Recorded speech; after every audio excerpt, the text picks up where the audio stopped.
Technology.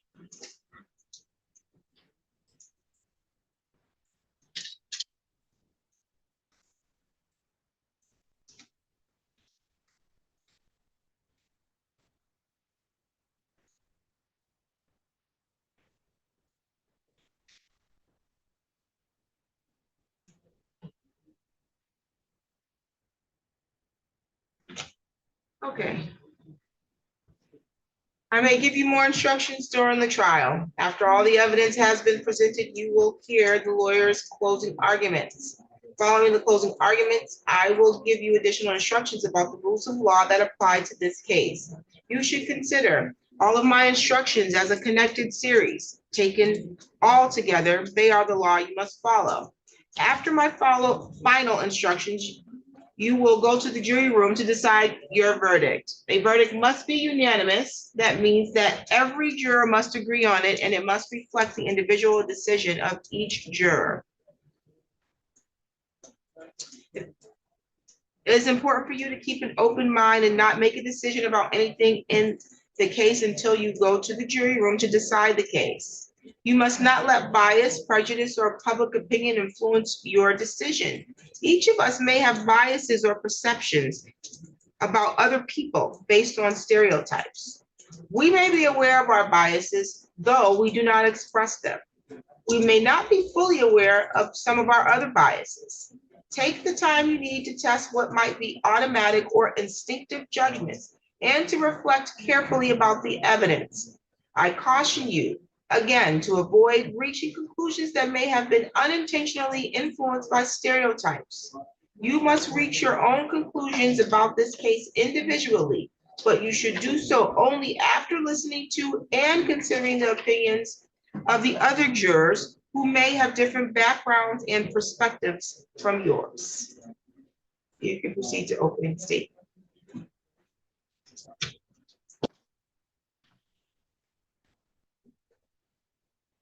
And first off, thank you all so much for the hard and long day. I do want to open the signature for the time this is. Sorry if it feels patronizing, but it's not easy. It is really difficult. I think you probably have ascertained a lot of what this case is about based on the jury instruction, based on what we asked you and said to you during jury selection. This is about domestic assault. This is about January 4th of 2026. We asked that as we go through this case, we keep your eyes focused on January 4th, 2026. That's what we're going to try. Keep your eyes on the ball there. Nicole Polka and the defendant were married or currently going through a divorce and have a child together. They previously lived together. And you're going to hear testimony from Nicole Polka. And she's going to tell you about a fight that she got into the defendant on January. She's going to tell you about her trying to leave the house. She's going to tell you about him not wanting her to leave the house, trying to keep her from getting her car keys and ultimately grabbing onto her thumb and bending it back and squeezing it and twisting it and breaking off her fingers. And you're going to see some pictures of what her thumb and her fingernail look like. You can see some swelling and see damage to her fingernail and like that. Project that up onto the screen there so you can see it a little bit better, but technology is not always my friend. Let's see how that goes. I've got hard copy and electronic copy, so all prepared on that one. I, standing before you now, can't tell you exactly what Ms. Polka is going to tell you about what happened. I don't know how great her memory will be of the exact details. I think we all know at this point how recalling things, traumatic things, difficult things works. She's also going to say any other physical aspects. She's going to tell you about how she felt in the police. We're going to hear from Officer McClain. He's going to tell you about the statement he took from the defendant about what happened. And we're going to hear that shockingly, the defendant gave somewhat of a different version of events. I don't know how disputed it will be that physical contact was made with Nicole Polka. We'll see how that goes. And ultimately, it's our burden. I stand here now, don't know if the defense will present evidence, and that doesn't matter if it's our burden. I do think that it will be clear at the conclusion of the trial, the defendant is guilty, guilty beyond a reasonable doubt of the crime of which he's in charge of this domestic violence. And now, before we get into it, I want you to focus on one thing. What this is ultimately really going to be about is, did Nicole Polka make a false police report? Did she call the police and lie? Did the police come? And then did she lie to them about what happened? And then did she come to court and swear to tell the truth and then lie to them? Did she make all this up? And that's what I want you to ask yourself. Is she just making all this up? Or is it truth to what she is saying? And I want you to focus on, regardless of your opinions of anyone's faults, any perceived defects in character, who you like, who you don't like. And ultimately, the charged crime here is putting his hands on another person, and keep your focus on it. So, thank you.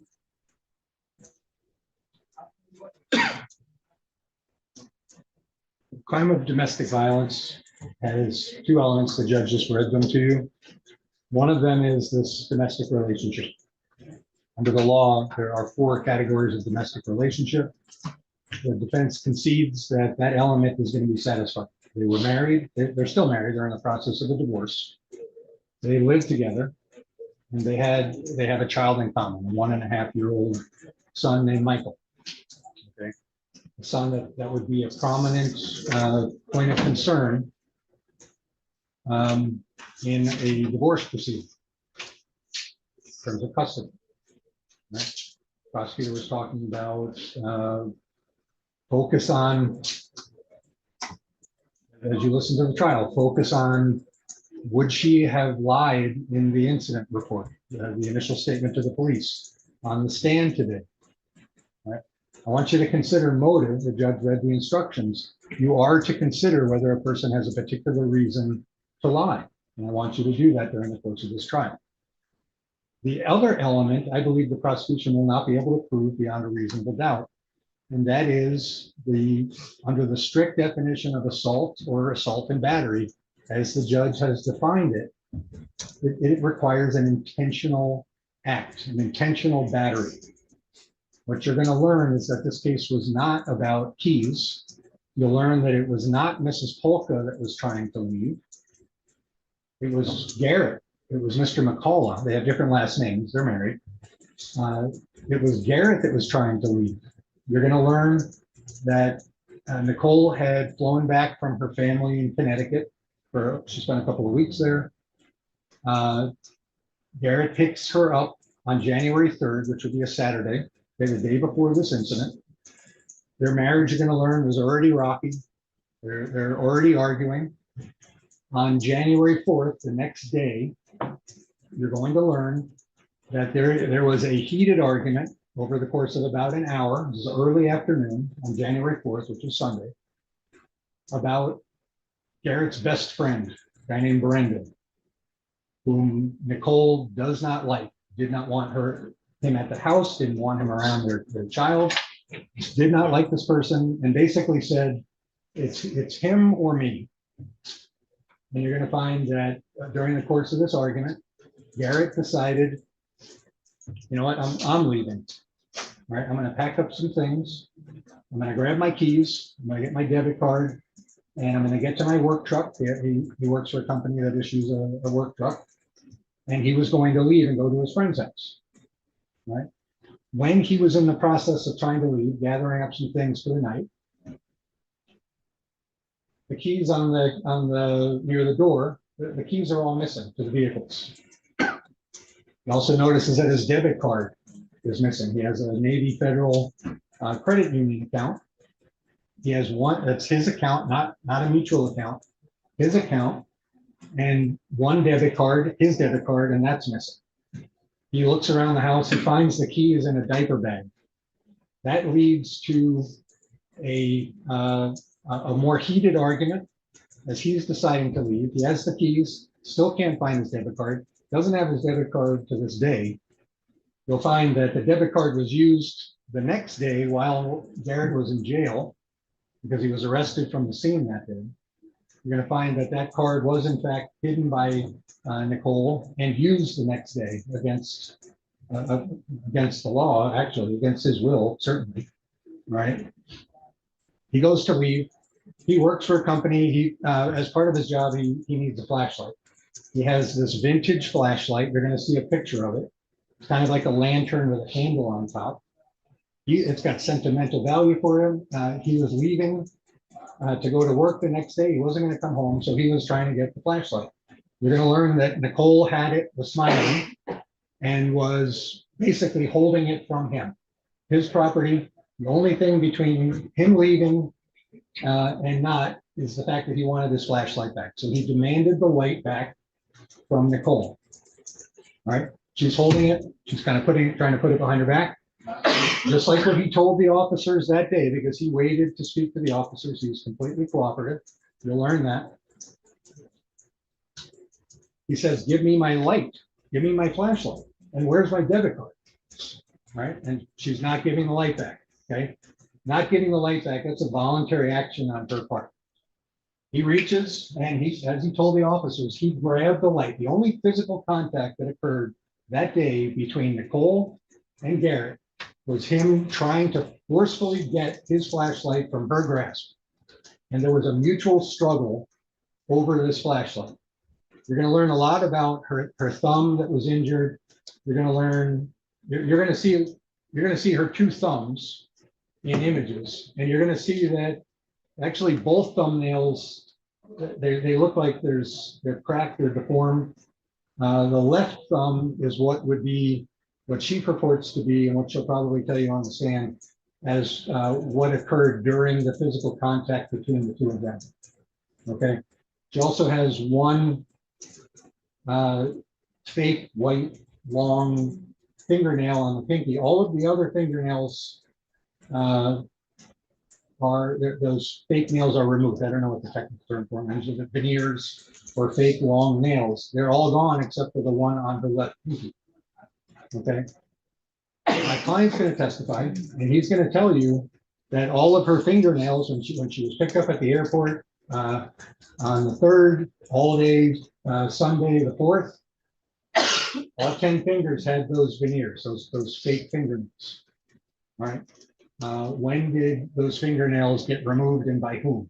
Because what you'll learn is that Nicole did not tell the police that Garrett pulled off all of her fingernails. All she said, and this is where you're going to have a difference of statement. She says that her thumb got twisted and squeezed while she was trying to leave when he had her keys. My client's going to testify that when he was trying to leave, he had his light. You're going to have to grapple with that. Okay. I would submit to you that a mutual struggle over an object, in this case, my client's property, that's not an assault and battery. It's not against the person's will when they're the other half voluntarily of a struggle for an object. That was incidental contact, and if there was any injury that occurred during that incidental contact, that doesn't meet the definition of a battery. There was no punching, there was no slapping, there was no choking, there was no hair pulling. There was, and they're going to learn he was certainly close enough to do all of those things. Every one of those things, had he wanted to assault and batter. So focus on the collateral issues that would cause a person to make a false police report. All the collateral issues surrounding what the evidence is going to show was my client's intent. And intent is everything. For a specific intent crime, he did not have any intent to assault and batter. He did not assault and batter Nicole. At the end of this trial, I'm going to be asking for a verdict of not guilty. Thank you. You can call your first witness. He will call Nicole Polka.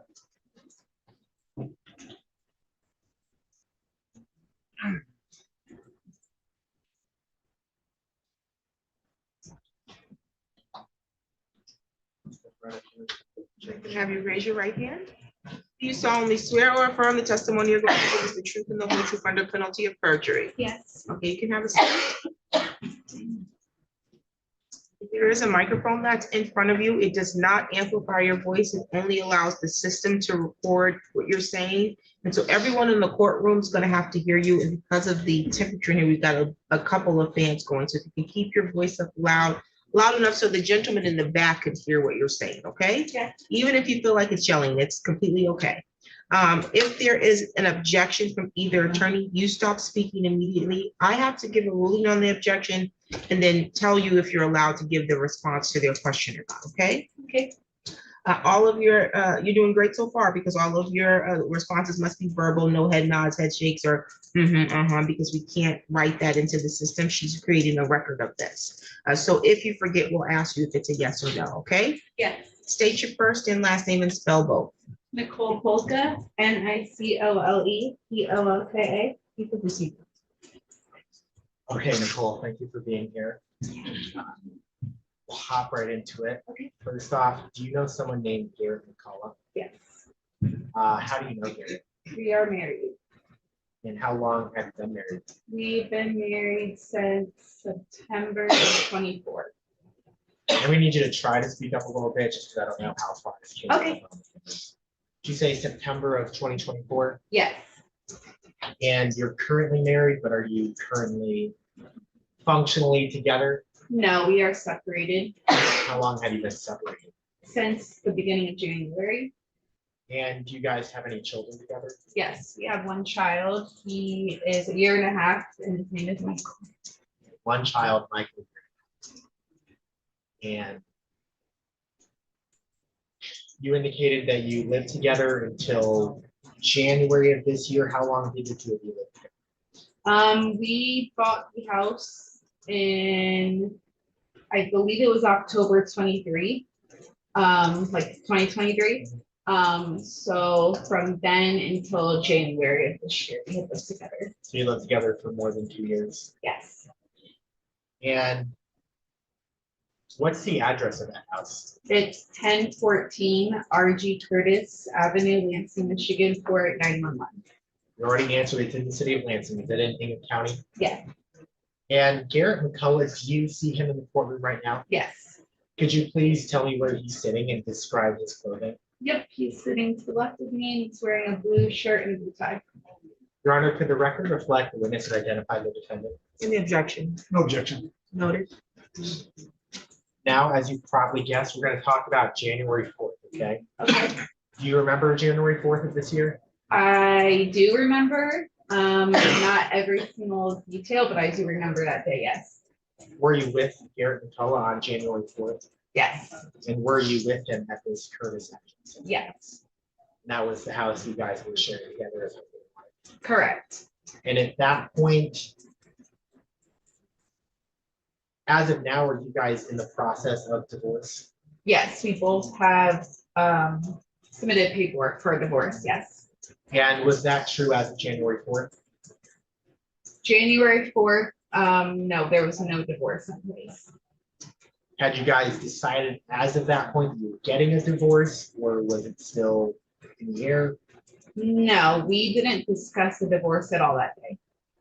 But as of that time, had you discussed the divorce at all? No, Now, around midday to 2 p.m., that sort of range. Should there come a time when you had some sort of conflict with Garrett?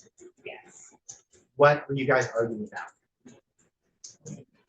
I honestly don't remember what we were arguing about in specific. I know that from the days prior to that, it was kind of like a building up argument, and then it kind of just exploded on that day. So had you been arguing about a number of different things on the days leading to that? Yes. And lost my train of thought for a second. I guess one thing to follow up on, how good is your memory of January 4th?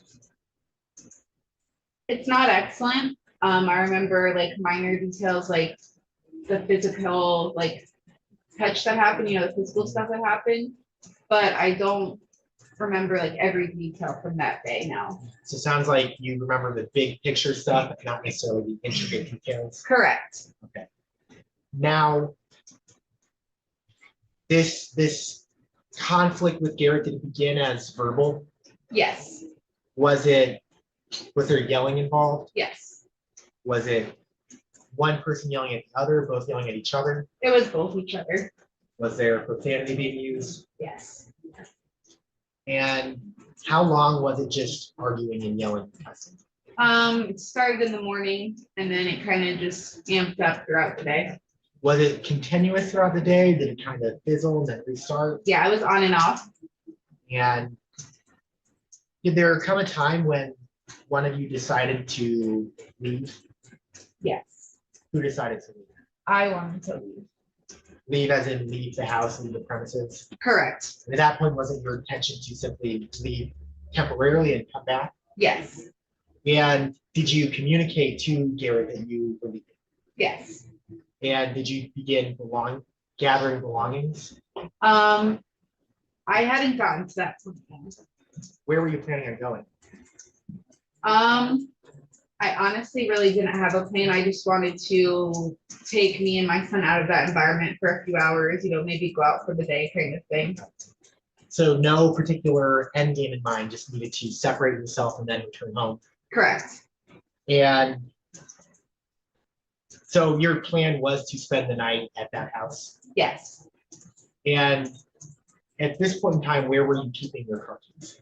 My car keys were in my purse. Did you then go to get your purse? Yes. And when you were getting your purse, had you already told Mr. McCullough that you were leaving? Yes. And when you told him you were leaving the house, did he take that well? No. When you say he,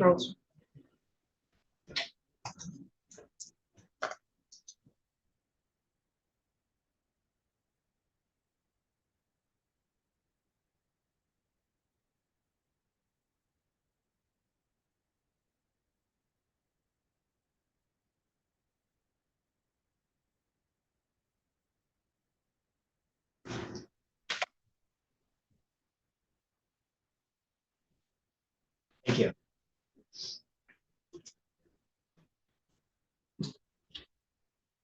Okay, so circling back, You were at where she grabbed the grab the keys. purse, we're at the purse, keys, etc. When you told Garrett you were leaving, went to get the purse, how did he respond? He also tried to get in the purse as well and grab the keys. Do you remember who got to the purse first? I was at the purse first, and when he found out I was in the purse grabbing the keys, that's when he came over there.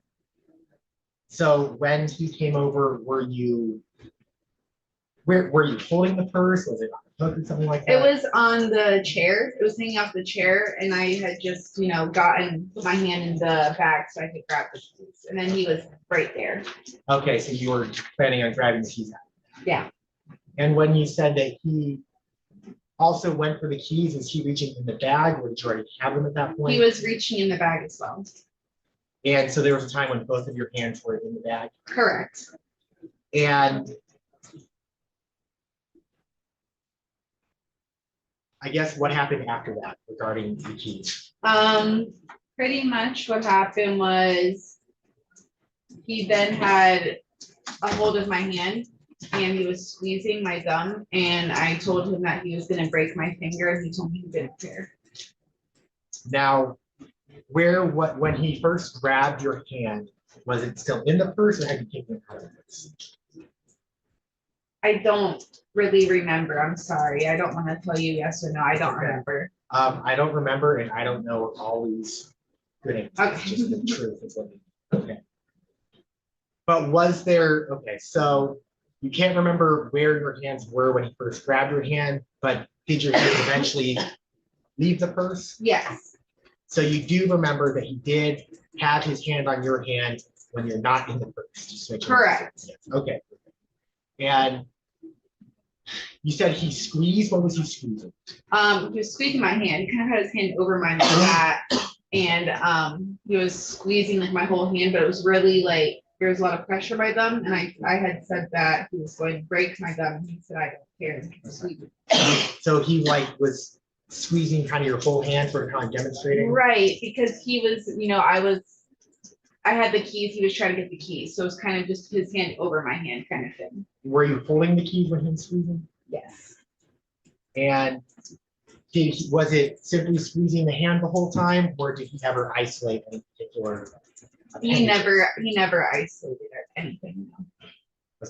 And then circling back, you said you're gonna break my thumb, and then he said he doesn't care. Correct. How long had he been squeezing, if you remember, when you told him that he was going to break the thumb? I'm not sure. I just know it was getting to a point where it was hurting me a lot. So then that's what I was letting him know.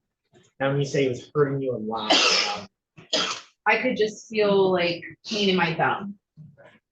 was it your whole thumb that was painful? Yes. Okay. And when you said you're going to break my thumb, what did he do? He said, I don't care, and just kept squeezing it. He eventually did stop because I told him I was going to call the police. So do you recall how long he continued squeezing your hand after saying, I don't care? I don't know. And eventually, did you pull your hand away or did he let go of it? I don't remember. But you did indicate that you ultimately got away after telling him you were going to call the police. Correct.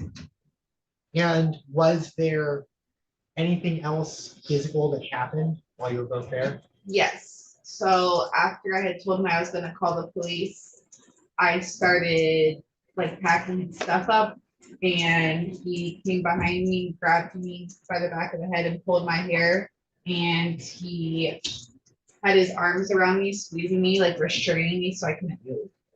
Okay, so how long after you said you were going to call the police did you go to begin packing?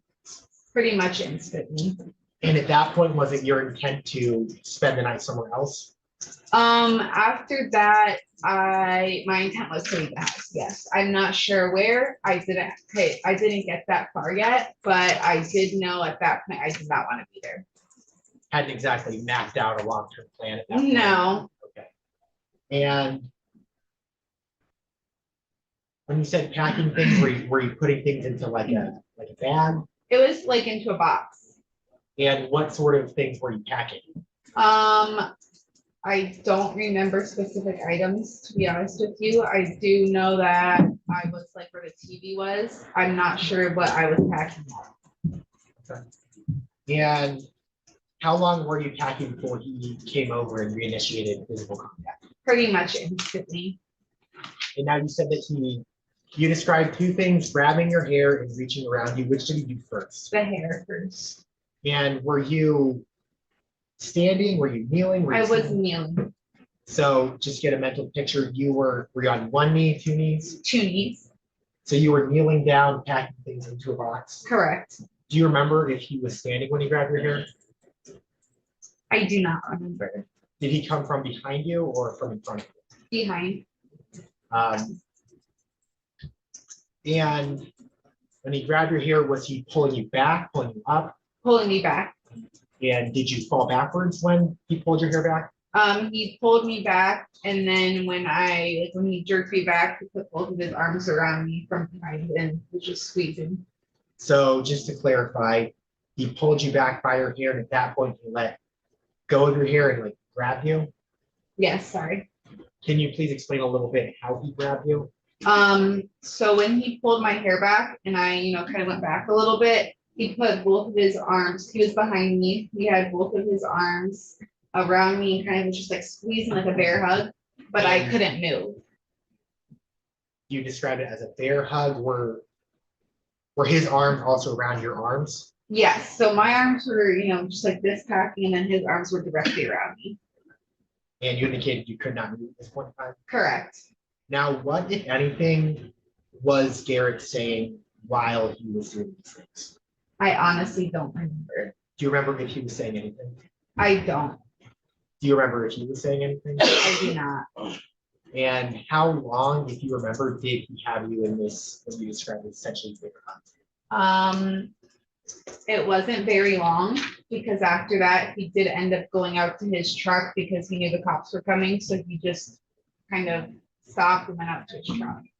Now, you said he knew the cops were coming. At what point did you call the police? I called the police after he had grabbed my phone. So was that before you began packing your boxes and your box, you called the police? Correct. So right after he was squeezing my gum, I called the cops and then I was going to pack stuff up. So just to make sure I'm understanding the timeline, you went for the keys, then he squeezed your hand and thumb, then you called the police, then you went to pack your belongings, then he grabbed you, and then he left. Is that what happened? Yes. Okay. And did he leave immediately after releasing you from this bear hug? Yes.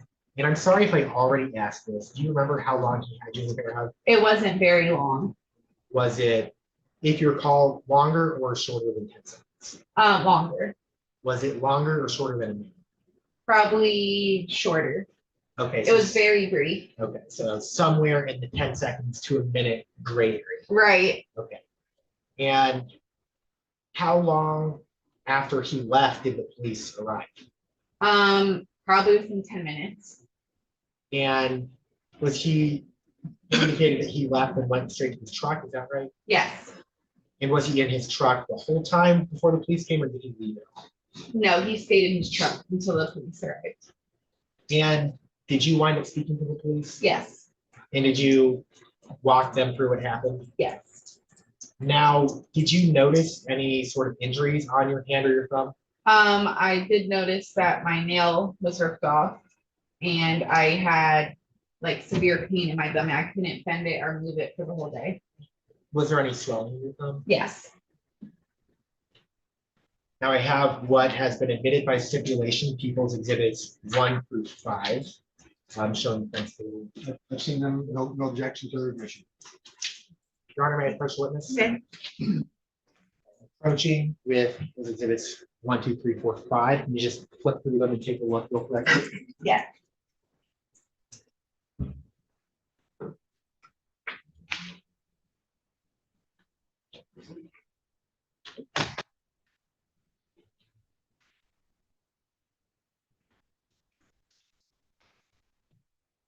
Do those all look familiar to you? Yes.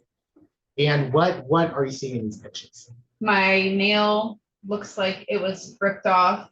There was some scrapes on my thumb and it looks swollen.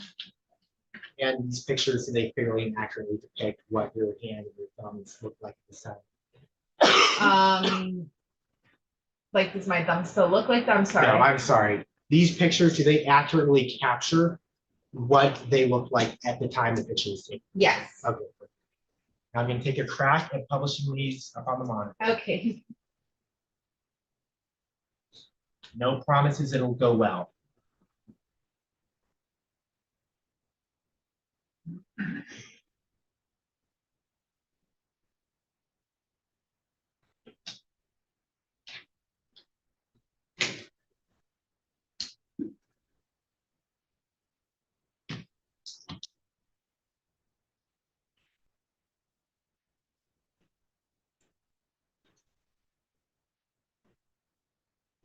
Success.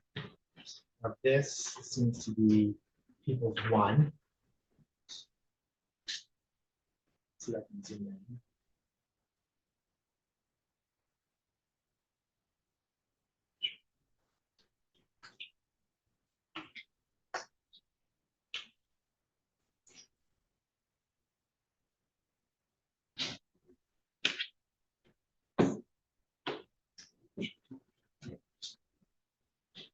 Now, People's 1, this right here is this the thumbnail that you were referring to that was, I guess you said broken, Yes. and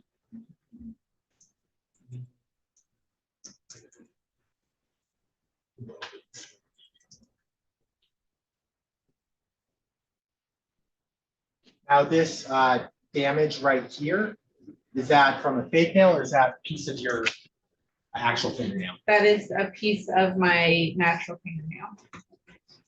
And sort of back here, is that, it looks like that's all been kind of ripped off. Is that what I'm seeing? Am I understanding that correctly? Correct. Okay. And looking at this picture, does it appear as though one of these thumbs is larger than the other one? Yes. Which one seems to be larger? The one to my right. So this one the cursor was on. Yes. Yeah, and your thumb, did it look like this before you squeezed your hand? No. Now moving on to.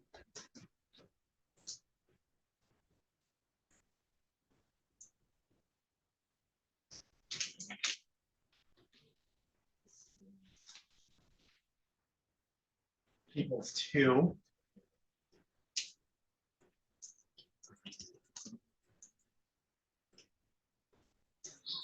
Looks like this is just a close up on the same nail, is that right? Yes. And let's take a look now at people's 3.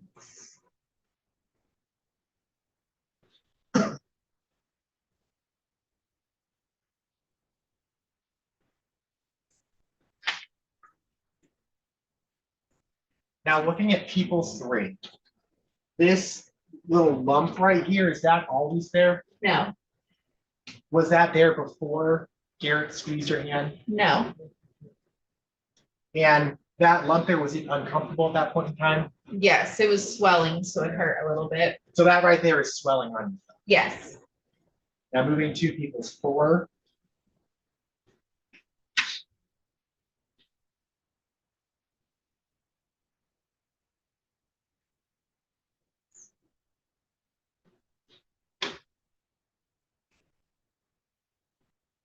Now looking right here, am I seeing another bump there? Yes, it's more swelling.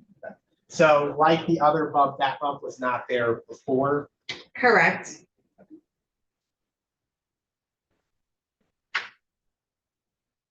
And moving on to people's 5. Now, once again, this is just another angle of the swelling on your thumb. Yes.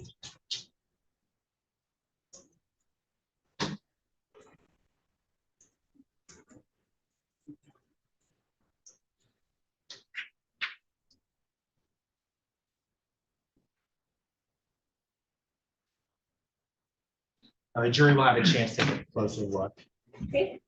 later.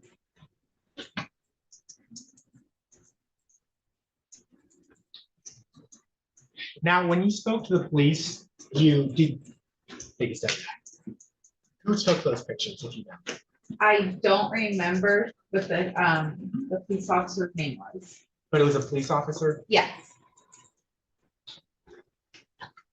and forgot what my follow-up question was. When you spoke with the police officers, did they ask you if you wanted to seek medical attention for this injury to the thumb? Yes. And what was your response? I said no because I knew that Garrett was getting arrested and I had a kid asleep upstairs, so I couldn't really go to the hospital and get checked out. Were there any other adults in the house at that time? No, And did you ultimately wind up seeking medical attention? I did not. Why is that? Just because I have had the baby by myself now, so I just haven't, I don't have help to go do things, you know? And has it gotten better since then? Yes, my thumb is completely better. This was roughly 2 months, almost 2 months ago to the day. Today is March 3rd. Correct. And how long was it painful? Probably 2 or 3 weeks. And was there any additional swelling after these pictures were taken? No, And what, if anything, did you do to treat the pain you were having? I was just using like cold and hot compresses, ibuprofen, that kind of stuff. Okay.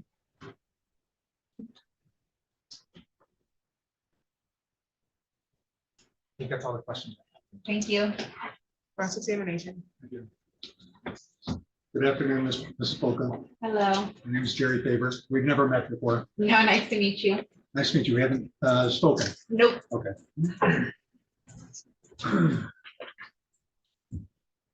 So you would say, you would agree that your marriage was rocky on January 4th? Yes, Not an ideal marriage for some time.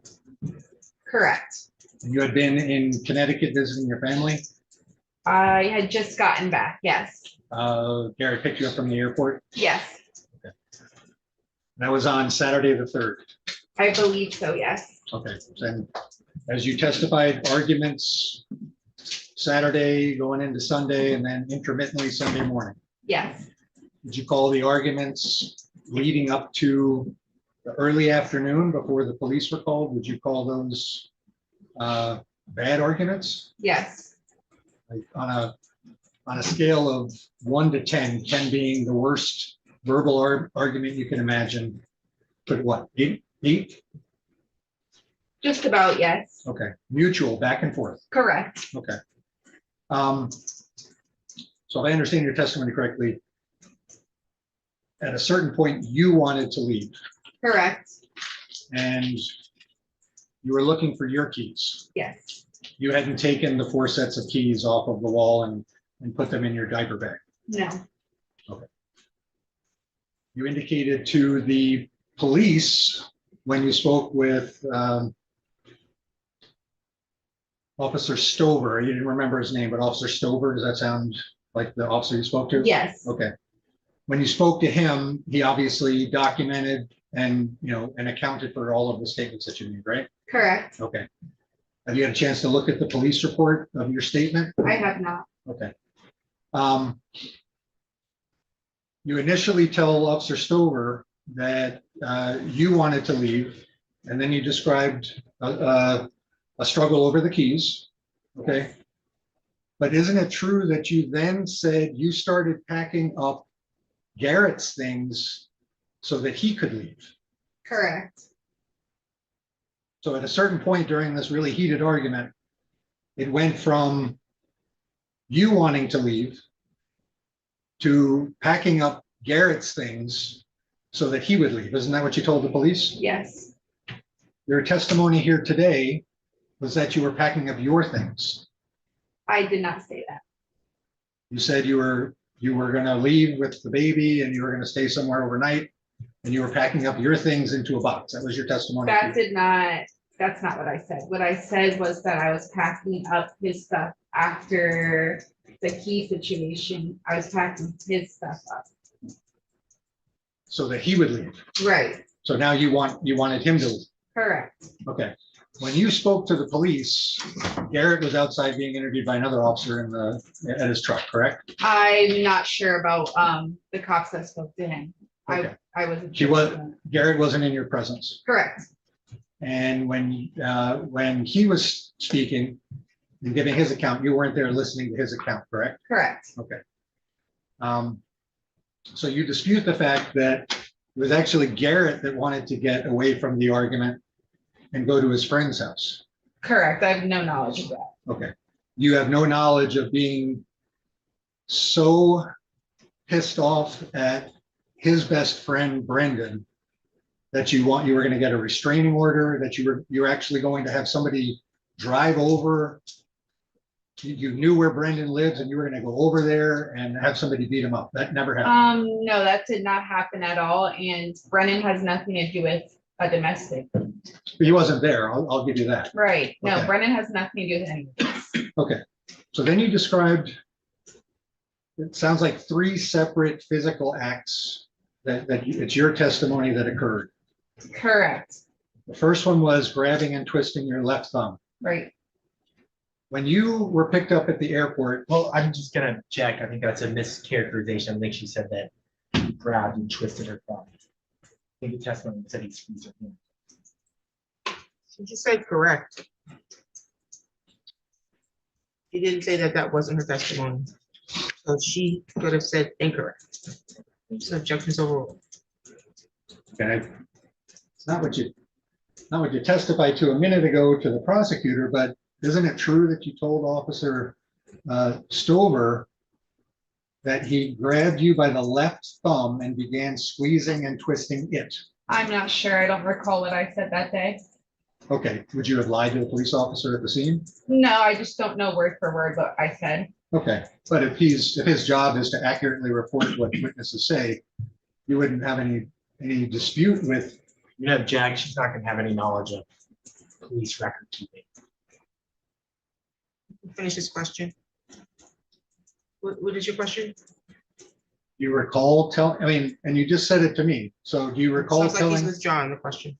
Thank you. Thank you. Thank God.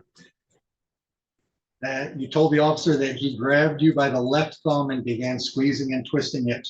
I'm not sure. I don't remember what I said that day. Okay, this was 2 months ago. Your memory is so fuzzy that you don't remember My the incident memory, itself? my memory is bad from trauma, so no, I do not remember. You weren't under the influence of any alcohol or controlled substances. No, Neither was Garrett, correct? not to my knowledge.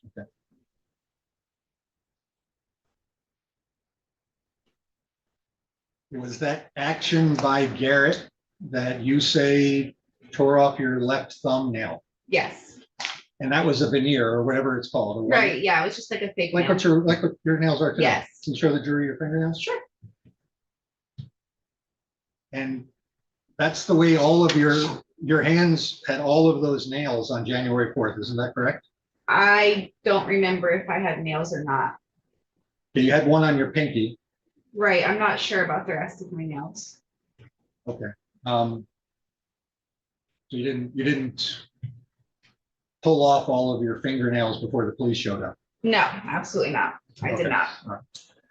I just didn't have time to get the pinky one off before the police Well, showed I up? probably just broke some nails and that was,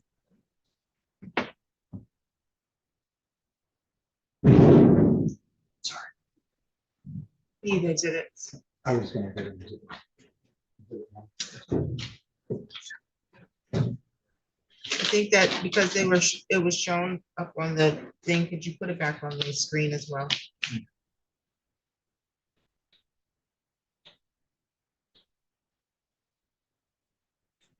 Can you put it back up on the screen so the jury can see that?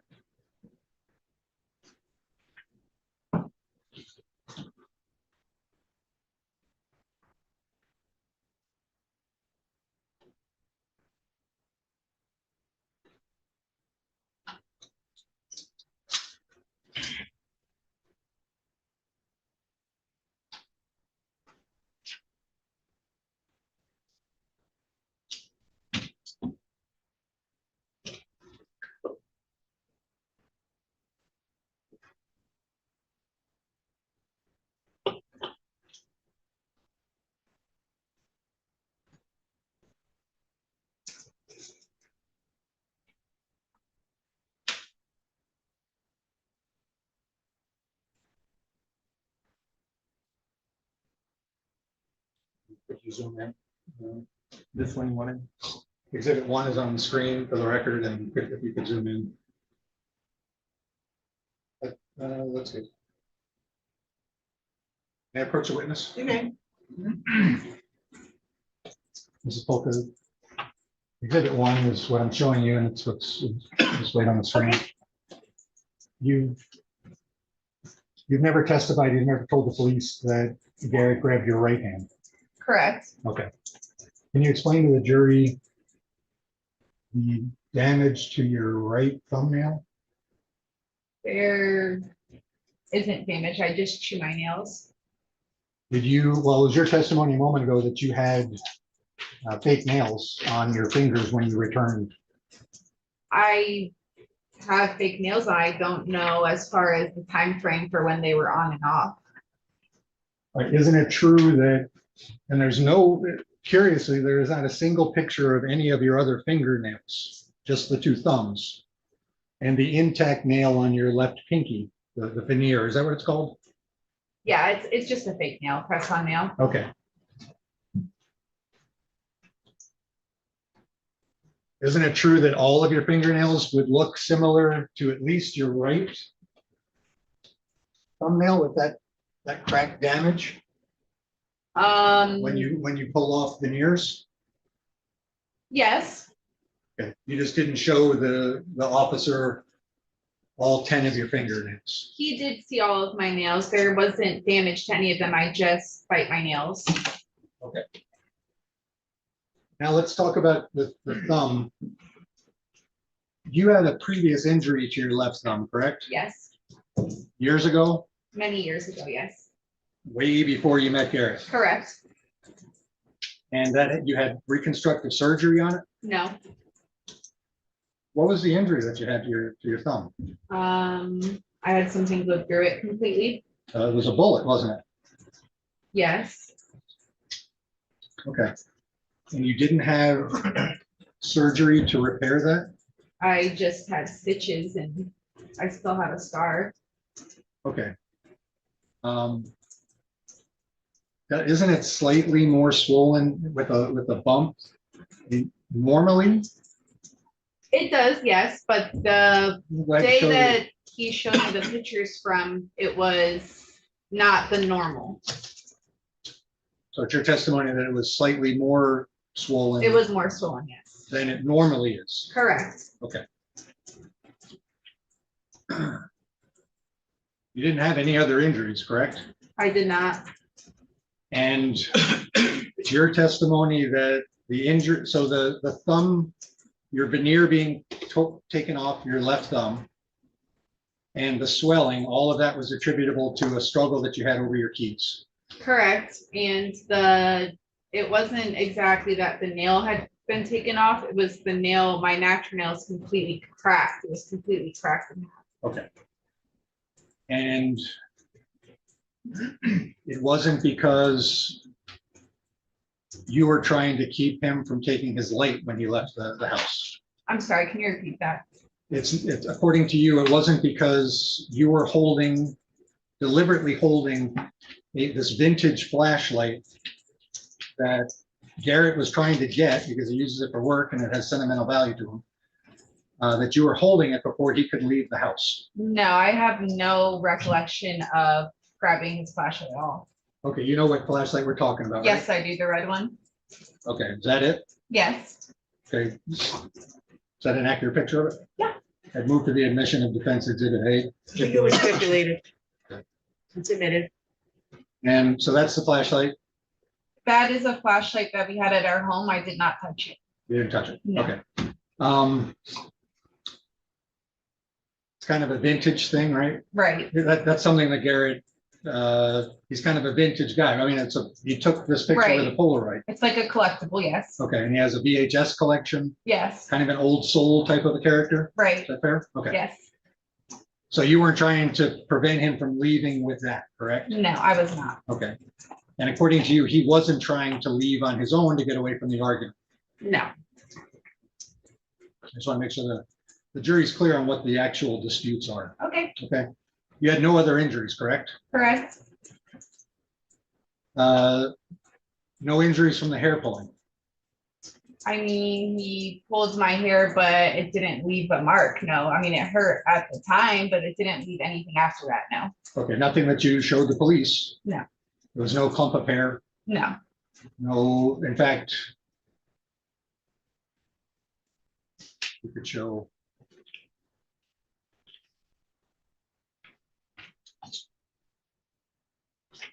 You have the picture. He has a picture right there. I'm Yeah. sorry. Do you have the picture of the face? You don't have it?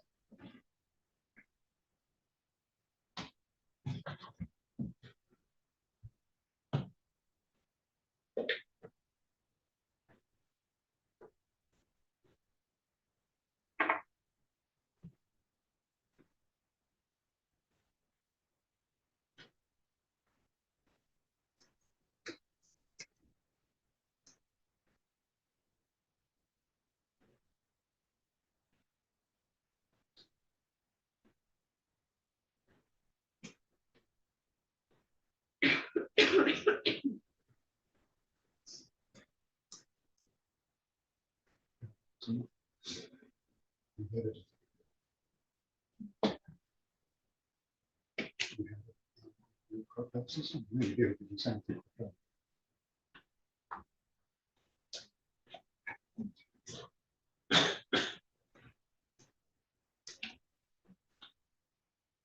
Mrs. Polka, I'm gonna show you what I'm going to mark as proposed defense exhibit B. Okay. Okay. Is that you? Yeah. Taking at the same time as the other, that's your living room, right? That was my living room. Yes. Starry night in the background. Yes, but that picture wasn't taken from the cops, nor was it taken from me, nor did I give permission for it to be taken, so. It's your sworn testimony under oath The cops the- did not take that that picture. the police officer didn't take that picture. I don't recall the police taking a picture of my face now. I recall them taking a picture of my hands, but that's all I remember. Is that the way you looked on January 4th, wearing a black Blinking, North yes, Face? I was blinking. Same North Face sweater that you're wearing in the other pictures taken in your living room? I'm sorry, I just don't really see how a picture of me blinking is proof of anything. Well, certainly not, because your hair it looks just as nicely displayed as it is today in court. You're saying that your hair was full. From the back. That was a picture of me from the front, so that would not show anything from the back. So this was a picture of you from the front that day. I don't remember because the cops didn't take a picture of my face at all, so maybe Garrett took a picture of me, but I didn't consent to a picture being taken of me.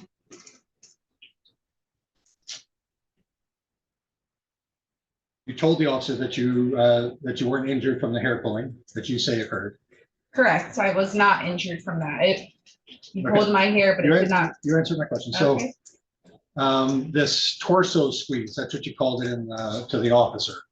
Yes, Like a bear hug. yes, He just came up from behind you and you're saying that he grabbed you and squeezed for over 10 seconds correct, and then let go correct. and weren't injured from that. Everything hurt. Yes or no? No, You told the officer that you weren't injured from that. correct. So the hair pulling and the torso squeeze, would you agree to the jury that they only have your testimony that those events actually occurred? I'm sorry, can you explain that a little bit more? There wasn't an eyewitness to this, correct? Correct, Yeah, there was no video inside the home that would have captured this, right? correct, No injuries. correct. So the jury has your word on whether those actions occurred at all. Do you agree with that? I'm sorry, so you're basically just saying that it was just me saying that? Yes. Yes, Okay. All right.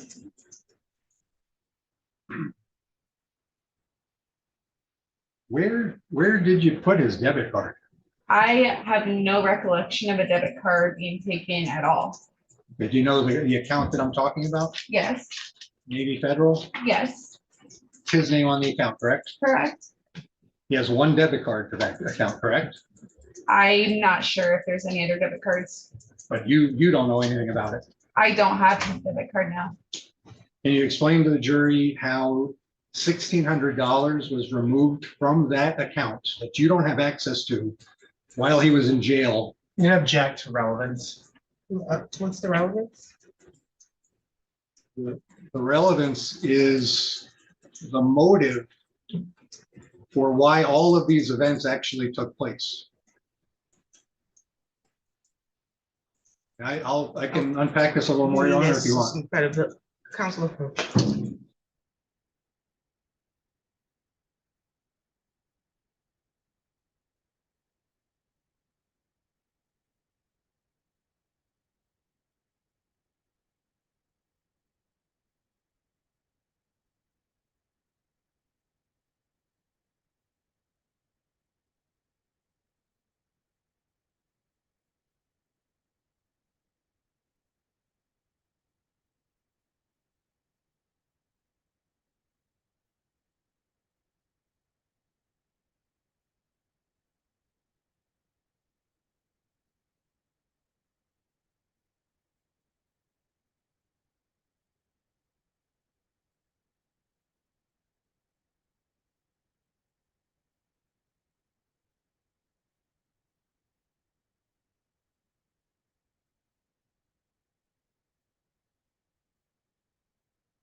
You can proceed.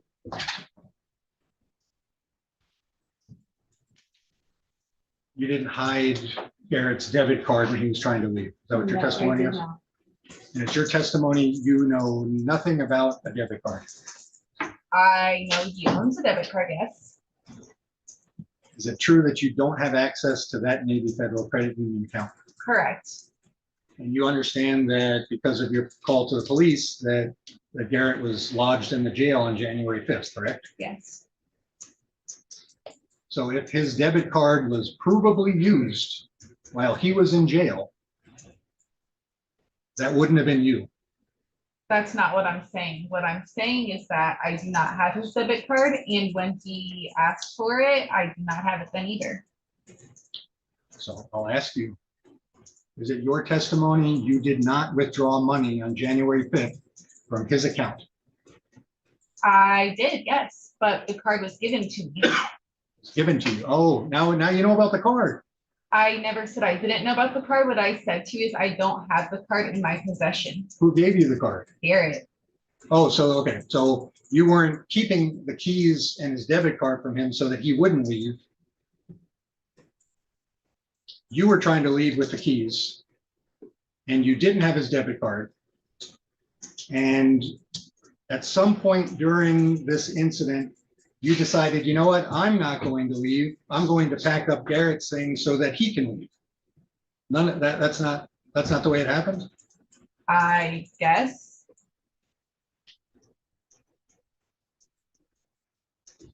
You filed for divorce on January 5th, I don't remember what day I filed for a divorce. a long time ago. I don't know what you want me to say right now. I want you to say the truth. I don't remember what day I filed for a divorce. If the court records show that you filed for divorce the day after. I'm gonna object. I think she's been pretty clear. She doesn't remember when she filed. Oh, she doesn't remember. He does have the right to refresh her recollection, so I think that's what he's trying to do. But if it doesn't refresh her recollection, she can obviously say that she doesn't know. I don't know. All right, so you're the one that filed. I did not file for divorce first. No, I did not. You're under oath, Mrs. Polka. I'm sorry, I just told you I don't remember 10 times. So now you don't remember. I've been telling you I don't remember. Okay. You also packed up all of your things into a U-Haul and moved out the next day. I'm sorry, I just don't really understand what that has to do with abuse. I would suspect you would tell the jury that you don't understand why. You come back from visiting your family on January 3rd. You get into an argument with your husband. You call the police. You withdraw money from his account. You file for divorce. And then you pack up all within 2 days and move back to Connecticut. And all of that, you're suggesting to the jury that all of that is just a coincidence? I'm suggesting that if somebody hurts me and I don't feel safe, that I'm gonna do whatever it takes to keep me and my kids safe. That's what I would say. I'm glad you brought that up, because part of your interview with, is it, are we boring you here? No, you're fine, go ahead.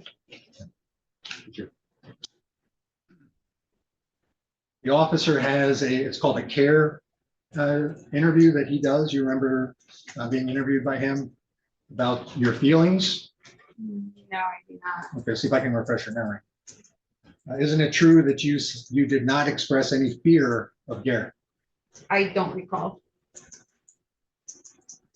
Isn't it true that you told the officer there are no previous domestic violence incidents? I do not recall that. Certainly, if there were, you would have told the officer that, though. I don't remember what you are talking about. Yeah.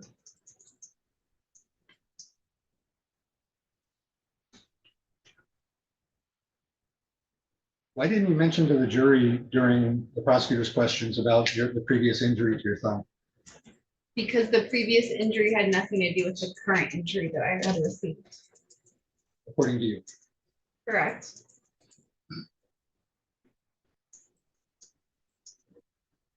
Garrett went outside. He knew you were calling the police. He went outside and waited for them, right? Yes. He got his flashlight, so he had that in the truck with him, right? Yes, Oh, now you remember the flashlight. I remember that it's his flashlight, so if Okay. you're saying he took it out to his truck, I'm sure he did because I didn't take it. Right. And so he had his truck keys that you didn't hide in a diaper bag.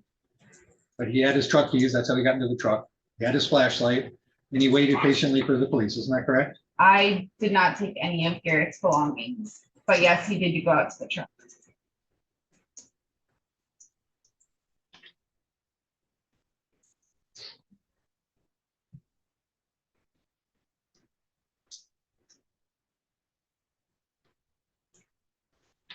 One moment.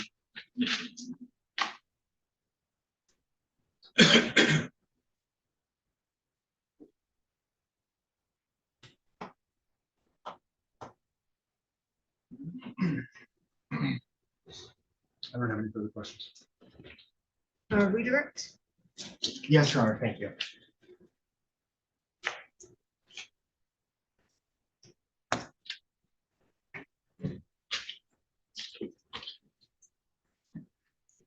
All right, I'm sorry, I'm gonna have to jump around a little bit. Okay. Scratching down notes while he was going.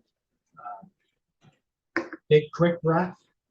Now, you have to direct us to different topics, all right? So Okay. I apologize about, so probably a little disjointed. Okay. So on cross-examination, you indicated that you were packing Garrett's boxes or belongings into a box, is that right? Yes. And was that before or after you told him that you were? I initially told him I was leaving. That's what happened with the key. So the packing was after I told him I was leaving.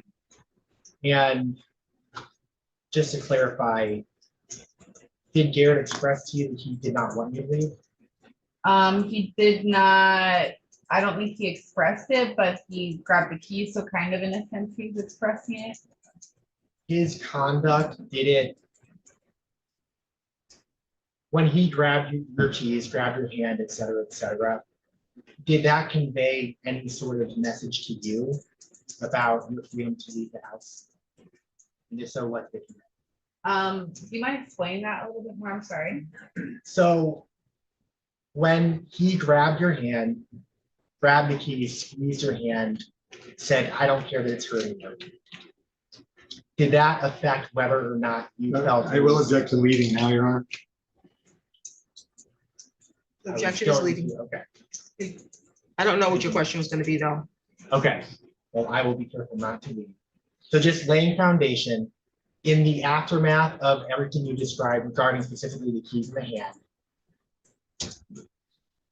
at that point in time, did you feel free to leave the house? Yes. Like, are you talking about like because he was gone? No, while he was still there. Probably confusing. Yeah, I don't really understand the question. I'm That's fair. sorry. It's not a great question, so let's just go on past that. Sorry. Confusing the heck out of you. Getting in trouble with the judge. You're not in trouble with me. I smiled. Sometimes we ask that question, or we don't ask our questions right. Now let's talk about your memory. Obviously during the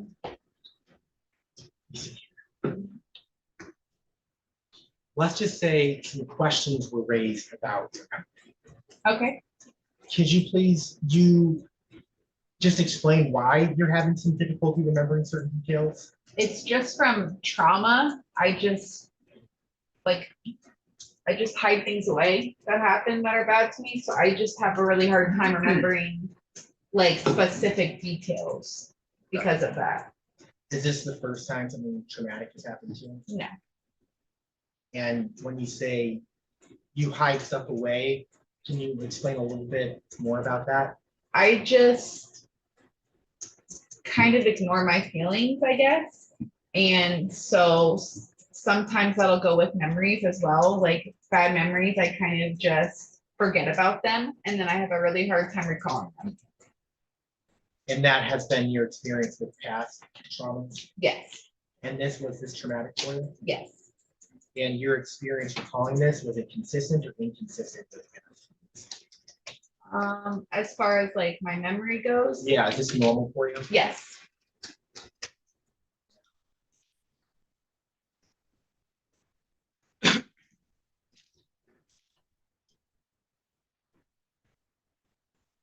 Passage of time, has that also impacted your memory of the exact details? I'm sorry. It's been about 2 months. Uh-huh. Would you agree that 2 months is more than a day? Yes. Do you remember all the details of yesterday? Honestly, no. Do you remember all the details of a week ago? No. What about 10 days ago? Can you walk me through what you did 10 days ago? No. What about 11 days ago? Mhm. How about 12? No.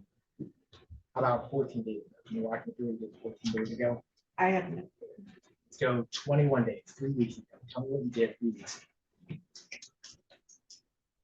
I don't remember.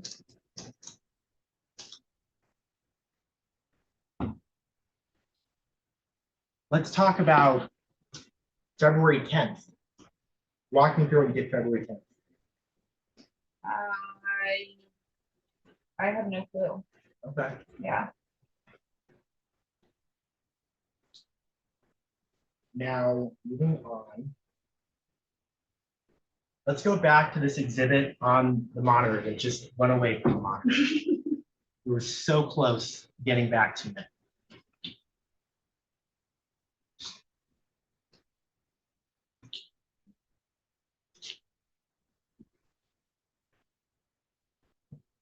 Now we're going to get back to this one specifically, even though there were several, because there were some heated exchanges, we'll say, about, I think, my understanding is that veneers are fake teeth.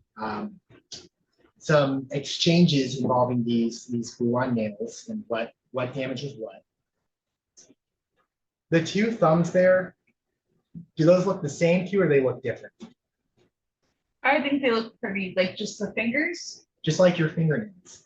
No, the nails look different. Okay. And you indicated your right nail, that was from chewing? Sorry, let me. It's my go back left. over here. Yes. Yeah. The little stuff here. Right, from that's chewing. just for me chewing picking. And this piece right here, that is your actual nail. That's not the glue-on nail. Right. My nail was completely split in half. That's not from anything I could have done. Now, when you say your nail was split in half, you're talking about fake nail that the defense called a veneer, or are you talking about your actual nail? My natural nail was cracked in half due to it being ripped off from my finger. Okay. Yes. So the fake nail being ripped off led to cracking your fingernail. Is that kind of Yes. what? Yeah. And this is right here seems to be, is that like a objection leading? Well, yeah, it's leaving. I Okay. sustain the objection. But you're, I think, asking the question I asked, so I'll let you proceed in another way. This, it looks like, no, I'll show you here what I'm referring to. You see that little piece right there? Yeah. So back on the monitor, I just pointed at this piece. What is that piece? I can't even tell. I'm not sure. Okay, You want to let her hold the exhibit? yes, we'll have you hold the exhibit and I'll Because be I up have the there. same question, because that appears to be something on top of the nail. I mean, yeah, it looks like a piece of the fake nail, but there's like, so if you're looking at it, there's damage underneath, it's cracked, and then this is like an open, like spot on my finger. So down here, is this the open spot on your finger? Yeah, and then like towards like the cuticle area, it just, there's like cracks and stuff all over it. So kind of back, so this is probably a piece of the fake nail. Yeah, and back here, there's cracks and damage. Yeah, and there's like an open spot on my thumb that's like really, you see it's like open skin right there. So you're pointing to kind of over here, it's open skin. on your Yeah, thumb. yeah. So that that's open skin? Right there. Can you point on the screen where you're talking about? Sort of up here, To the left. Yeah, right in there, that spot. this little like crevice. Okay, and you're saying that was caused by this incident? Yes, And this was the day of the incident? yes. Did you have bleeding at No. all? Okay.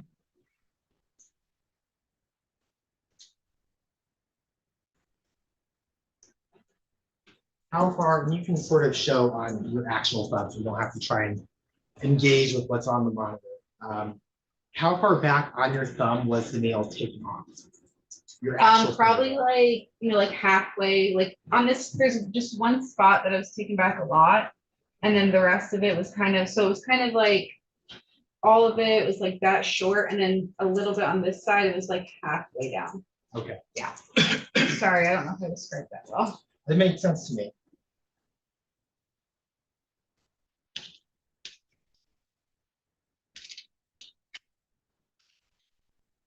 Now, there was some heated discussion regarding a photograph you don't recall in which you seem to be blinking. Right. Is it possible that a police officer took your picture without asking? I don't see how that's possible. I don't see how my picture, why would they take a picture of me blinking when they just needed to see my fingers? That doesn't make any sense. So is it possible, me standing here right now, that I could take your picture without you knowing? Yeah.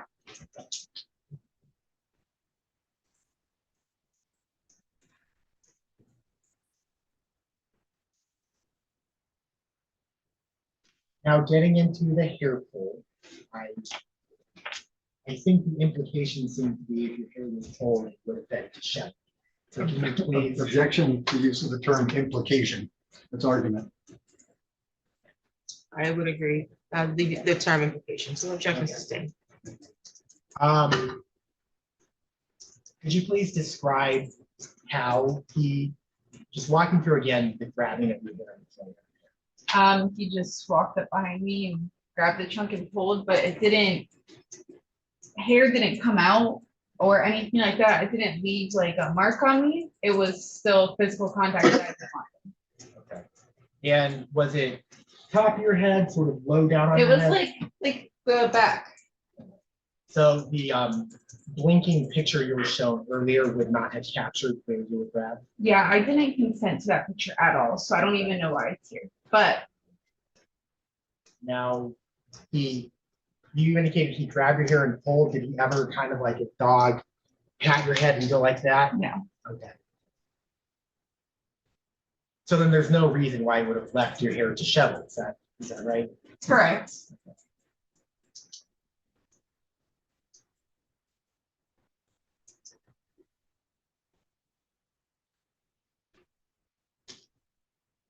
Now, let's talk about finances a little bit. Okay, When you were married to Garrett, did he let you have a job? no. Objection.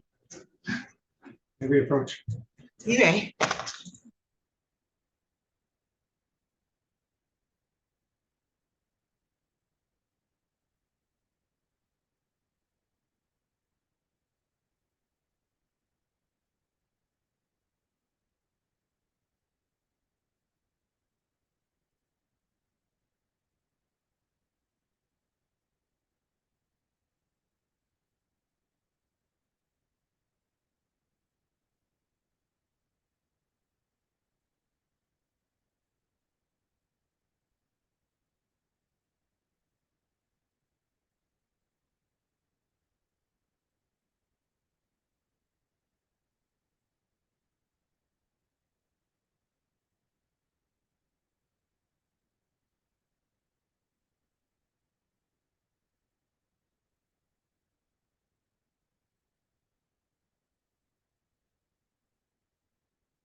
Okay, that last response is stricken. Objection is sustained. Okay. Now.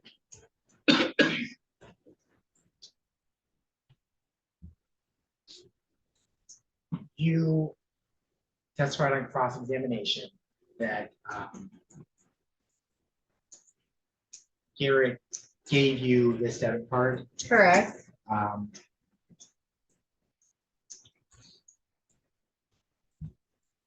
When did he give you the debit card? The day before. And the money in this account, is this money that both of you had access to? It was Garrett's account. It's in Garrett's name, but I had access to it by him giving me the card. And I had, the pin and all of that from him. And sorry, can we approach again? I don't want to walk off the ledge.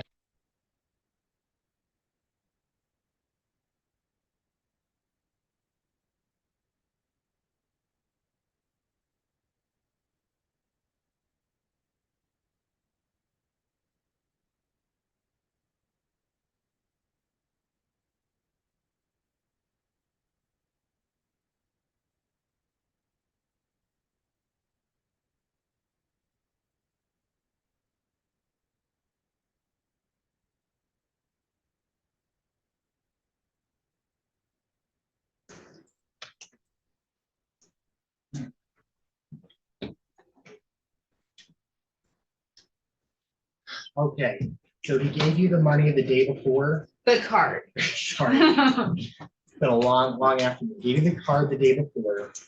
What was the reason he gave you the card? We have a kid. I need to get stuff. I mean, any reason we're married. Now,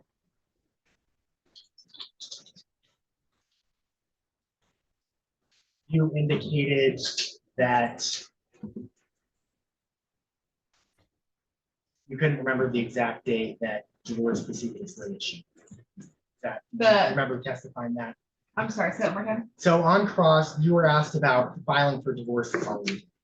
Yeah, I don't have any recollection of that at all because Garrett filed for a divorce and a restraining order. We won't go too far. Okay, down. sorry, You I'm just sorry. remember trying to do our best to focus on January 4th. I hear you. Obviously, there's a lot going on. I don't remember. I don't think I filed for a divorce that day. I'm not sure. And you testified on cross that you, the following day, left for Connecticut. Am I remembering that right? Didn't exactly say yes or no to that. I just said that I wanted to keep my kids safe. Did you leave the following day? Before Garrett was out of jail, I was gone. Yes. I don't remember the dates. So it was, you don't remember the exact date, but it was shortly after. Is that what you're saying? Right. So by the time he was released, I was gone for sure. So I don't know You what don't date know that the was. date he was released. Yeah, no, I don't remember that. And you went to Connecticut. What is the significance of Connecticut? I have no friends and family here, and my parents live in Connecticut. I don't have access to money or anything right now, so I need family support. Now, you were asked on cross if it was a coincidence that you left immediately after this happened. I guess my question is, did this incident influence your decision to leave? 100%. Can you explain how this incident influenced your decision to leave? I fear for my safety, which means I fear for my son's safety. So I felt that the only place for me to go was somewhere away from this situation.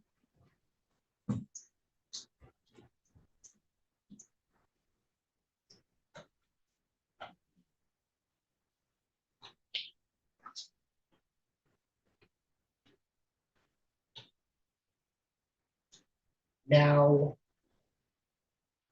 before you left, did you withdraw money from Garrett's bank account? Yes, And why did you do that?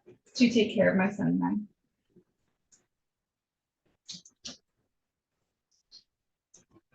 Was it normal for you to use money from Garrett's bank account in order to care for your child?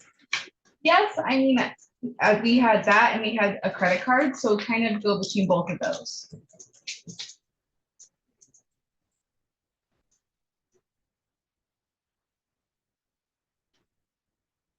Now, I'm not going to dive into the weeds of prior injury to your thumb. It's obviously not what we're here for. I'm not sure if I caught it. How long before did this injury to your thumb happen? Probably at least 6 years, 5 or So- 6 years for sure. It's been a So- long time. This gunshot to your thumb was not something recent. No, not at all.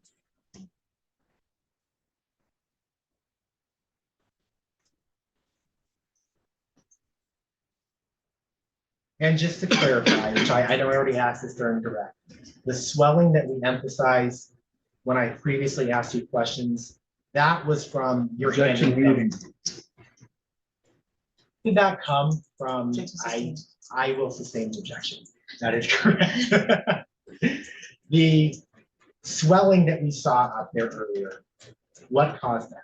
That was from the injury that they took care of. You have any doubt about that? No. I have no additional questions. Okay. Does anyone from the jury have a question? No questions from jury member? With this witness? Okay, I think Ms. Polk may be excused. Thank you. You're welcome.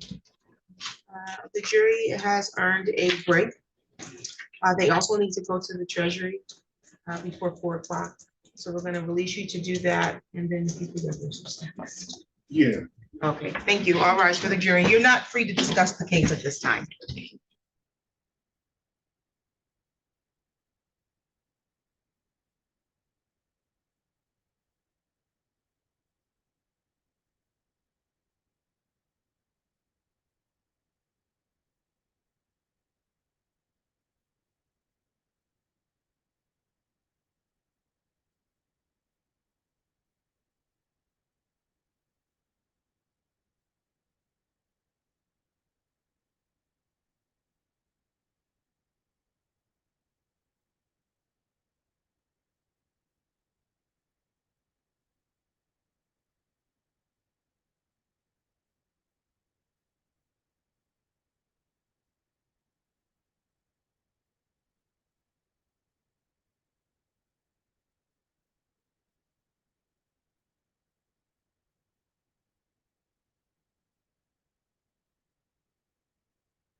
Prosecution can call their next witness. People call Alexander McLean.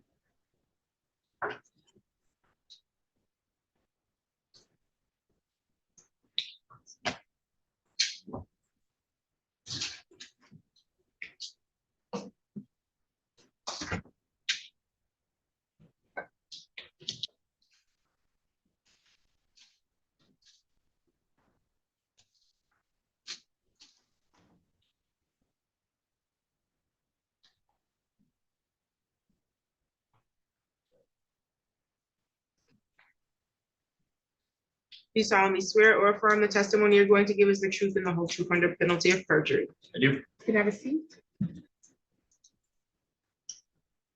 Okay. State your first and last name and spell both. Alexander McLean, Alexander, and then McLean is Mcclean. You can proceed, counsel. Officer McLean, how are you doing? I'm employed with the City of Lansing Police Department. And what is your role at the police department? I'm a patrol officer. And how long have you been a patrol officer? With the City of Lansing, just over a year. And what responsibilities do you have as a patrol officer? We take 911 calls, make traffic stops, do some investigations as far as that goes. But the primary thing is responding to 911 calls and then making traffic stops and things of that nature. And were you working in that capacity on January 4th of 2026? Yes, I was. We'll just have a few questions now. That afternoon, did you respond to a call at 1014 RG Curtis Avenue? Yes, I did. And is that in the city of Lansing, County of Bingham? Yes, yes. What was the nature of that call? It came through as a domestic. The caller advised that they had been assaulted by their significant other. And this address, what kind of structure was present? It was a single family dwelling. Wasn't an apartment complex or anything, just a normal run of the mill single family occupancy. So in non-cop terms, is it house? Yes, it was just a house. Okay. And what did you observe when you arrived there? Did you see any people? Yes, I did. So originally, I had made contact with Mr. McCullough at his truck, and then my partner, Officer Silver, went inside to speak with the other guy. And you indicated Mr. McCullough, was that Garrett McCullough? Yes, it was. And do you see him in the courtroom right now? Yes, I do. Could you please tell me where he's sitting and describe his clothing? He's wearing a blue dress shirt with a blue tie, and he's sitting to the right of the fence. Your Honor, could the record reflect the witnesses identified the defendant? Any objections? No objection. Identifications noted. And you indicated that he was in his truck when you arrived? Yes, he was. And did you speak with him while he was in his truck? I did not. We ended up moving to my patrol car. And did you observe anything of note in his truck? Do you recall? Not to my recollection, nothing. And then he moved to your patrol car. And did you speak to him when he was in your patrol car? Yes, I did. At the time you spoke to him, was he under arrest at that point in time, or were you still investigating? We were still investigating. He was not under arrest at that point. Did he give you a statement about what happened? Yes, he did. Can you sort of walk me through what he told you about what happened? So I had spoken with him. He had said that his wife had come home from Connecticut. They were having just kind of some troubles between the two of them. Said that him and his wife were kind of disagreeing about one of his friends locally. Kind of led him to an argument there. And at that point, for his debit card, and then there was he had a flashlight that he was also trying to get from the residence as well. And what did he say about the debit card? He believed at the time his wife had possession of the debit card, but he didn't find it. Did he say whether he saw her holding the debit card or just he couldn't find it? Couldn't find it. And now, what did he tell you about this flashlight? He said it was, apologize, I'm not able to describe it exactly. But it had some sentimental value to him, and when he said he was getting ready to leave, it was something that he wanted to have due to the sentimental value. And what did he describe having happened with this flashlight? He said that his wife had the flashlight and he put it up, and then at that point, he had grabbed onto it and then yanked it. Did he indicate whether this had hurt her in any way? I can't recall if he said that it hurt her. No, later on in the investigation, he said that he had hurt her hand. But so in terms of what he said, you don't recall anything about that? No, I did not.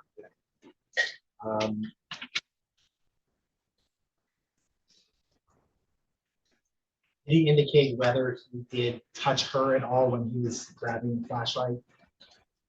He said he just grabbed onto the flashlight and then yanked it out of her hands. And did he show you the flashlight or he just talked about the flashlight? I don't believe he ever showed me the flashlight. Did he say anything about where the flashlight was? No.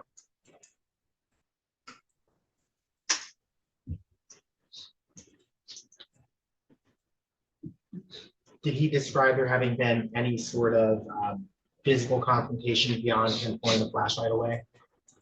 Not my knowledge. And when you arrived, did he seem surprised the police were there? No, actually, if I recall correctly, I believe he also said we'd be waiting in the driveway for us to show up. And did he say whether he called the police or whether the other person had called the police? I know his wife had originally called the police. I believe that he had also called after she had. But you're not sure about that? No. And I think that's all the questions I have. Thank you. Good afternoon, Officer McLean. My name is Jerry Faber. I represent Mr. McCullough. We've never met before. You've been a police officer for a year or just with Lansing for a year? Lansing for a year, and then I served with the Emmett County Sheriff's Office in Northern Michigan for 3 years prior, or about 3 years prior to coming down here. Okay, so 4 total years of law enforcement? Roughly. Okay. What police academy did you go to? Lake Superior State. Okay. All right, so you respond to domestic violence calls probably quite a bit here in the city of Lansing, correct? That's correct. Your department has policies regarding domestic violence incidents, don't they? Mhm. In terms of what you're expected to do, in terms of paperwork, in terms of making an arrest when one is possible? Correct. Okay. So when you responded, whatever incident had occurred was over, correct? Correct. You did not see any physical contact between Mr. McCall and his wife, correct? Correct. They were separated by the time we got there. And you did not interview Mrs. Polka. That is correct. They did not. That was Officer Stover. That's correct. And did you guys, were you partners? Did you arrive in the same vehicle? Through separate vehicles, but given the call, we show up in groups of 2. So him and I arrived together at the same time, but in 2 separate vehicles. Okay. And so it's standard practice for one officer to deal with one party and the other officer to deal with the other. That's correct. And it's also standard practice to separate them so that they're not in each other's presence when statements are made. Is that correct? That is correct. So you don't have any firsthand knowledge of what Nicole Polka told Officer Stover. That is correct. My client waited for you to arrive. Yes? Correct. He was completely cooperative with you, wasn't he? That is correct. Calm, cooperative, answered your questions, That's correct. and you placed him in the back of your cruiser, That is correct. but he was not under arrest. No. Was he free to leave? At that point in time, we were still investigating. So it's a Terry situation. a brief investigatory detention? Correct. Okay. They gave you a statement. You've already testified to the prosecutor's questions about him saying that there was, his wife had just returned from Connecticut, correct? Correct. Rocky marriage, they were arguing. Yes? That's correct. He told you on January 4th that he was trying to leave the house. That's correct. And he could not find his keys. I don't know if he talked about the keys because he had his keys to get into the truck, but his debit card, he could not find, right? That's correct. And this flashlight. That's also correct. Okay. And according to the statement that my client gave you on the scene, the only physical contact between him and his wife in terms of a potential criminal nature was over a struggle for this flashlight. That is correct. He told you wanted his flashlight back and you demanded it. She wouldn't give it to him. She was holding it and he physically jerked it out of her hand. That is correct. Okay. Did he say how much force he used to jerk it out of his hand? No, we did not specify force. Did you ask him about how long the struggle was over the flashlight? Did not ask him directly. It seemed like it was not extended from my contact. He never gave you any indication at all that he intended to harm her or cause an injury, correct? That is correct. All he said was he wanted his flashlight that she was holding and there was a struggle over it. That is correct. Never indicated an intent to injure his wife. That is correct. And as a police officer, you know that if somebody is close enough to be struggling over an object, would you agree that he's close enough to punch? Objection calls for speculation. I agree. Reasonably based on You said if someone was close enough to be struggling about over a A flashlight. flashlight, that you would be close enough at arm's length to strike that person if the intent was there. or you're trying to, will they be close enough to, no, that doesn't cause speculation, so objections overruled.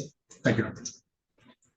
If you and I were struggling over an object and I wanted to punch you, I would be close enough to do that. Would you agree? Yes, Okay. At no time did my client indicate to you there was any physical contact except over this flashlight. that's correct. At what point did you decide that you were, and you personally arrested Mr. McCall, correct? That is correct. At what point during the brief investigatory detention did you decide to facilitate an arrest? It was after Officer Stover returned and got the statement from his wife. Okay. All right, so with the information that you got secondhand from Officer Stover about what Ms. Polka told him. But isn't it true that the information that you had strictly from him, you wouldn't have made an arrest if that was the only evidence that you had? Would you agree with that? Without seeing if there was any injury or anything. Solely his statement to you. Correct. So the conversation that you had with Officer Stover, you're discussing the details of each statement. Correct. And you're like, okay, I'm gonna go ahead and arrest him. Yes? Yes, after Officer Stover advised in the statement, stated that we had enough to arrest him. Okay. All right. And that basically was the decision given that you made after information you obtained from Officer Stover. Correct. So obviously you were aware of the discrepancies. Like one was saying that it was a struggle over keys. Did he go into those details with you? I believe he did. I can't recall 100%. Okay. And you relayed to him that he said it was, oh, that's weird. It was a struggle over a light, flashlight. Did you say that to Officer Stover?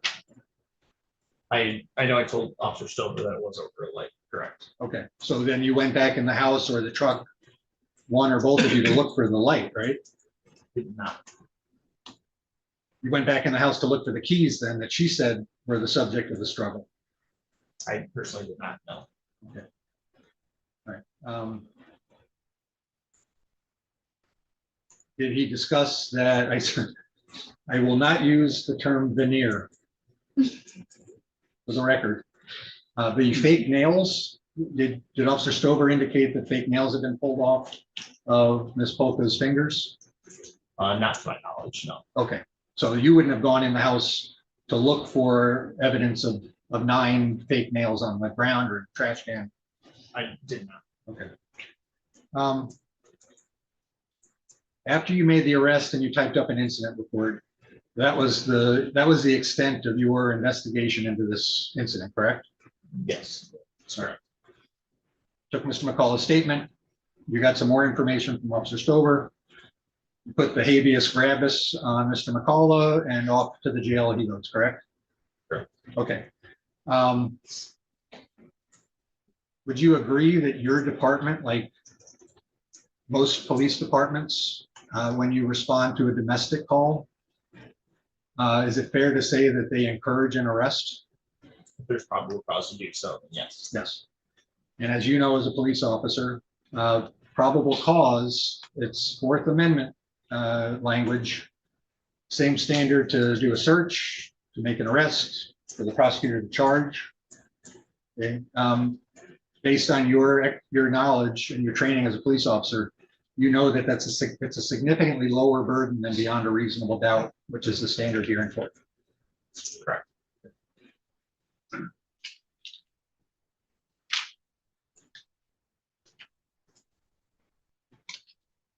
There were no independent witnesses to this incident that you identified.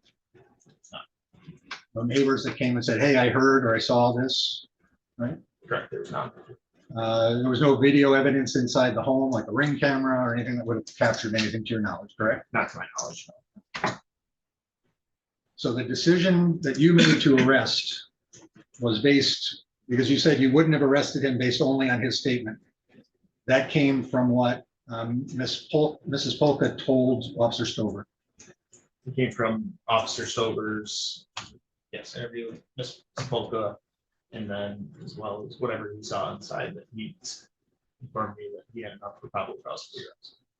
And at least as far as you are concerned, you did not go back into the house or into the truck to look for any of the disputed items relevant to this struggle.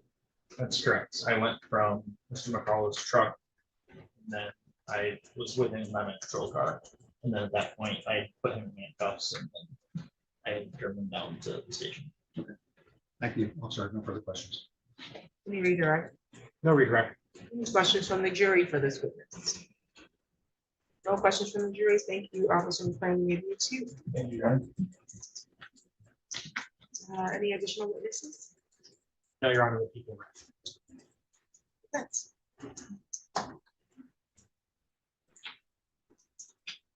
Defense calls Tyler Stover.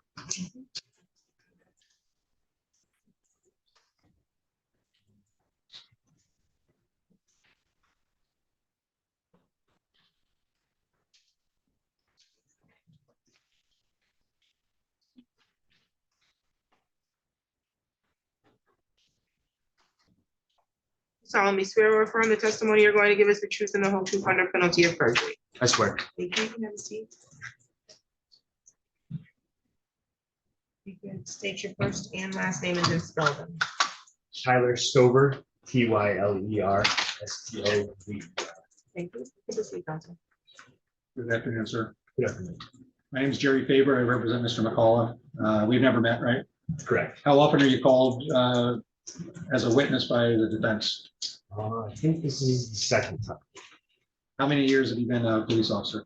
4 years now. Okay. All with Lansing? Correct. Current assignment, same as Officer McLean? Correct. Road patrol. And you responded to Mr. McCullough and Mrs. Polka's address on R.G. Curtis Avenue back on January 4th? That's correct. 1014 for you guys. And that was a Sunday afternoon, about 2 o'clock? That sounds right. Okay. When you arrived, Officer McLean testified that he made contact with my client. What did you do? I spoke with Nicole Polka. And where did that conversation take place? Primarily in the living room. And were any other adults in the home?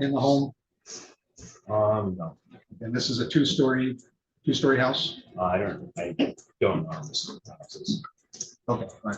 But their residence. Correct, Did you take photographs of Mrs. Polka? I did. There's 5 that have been admitted.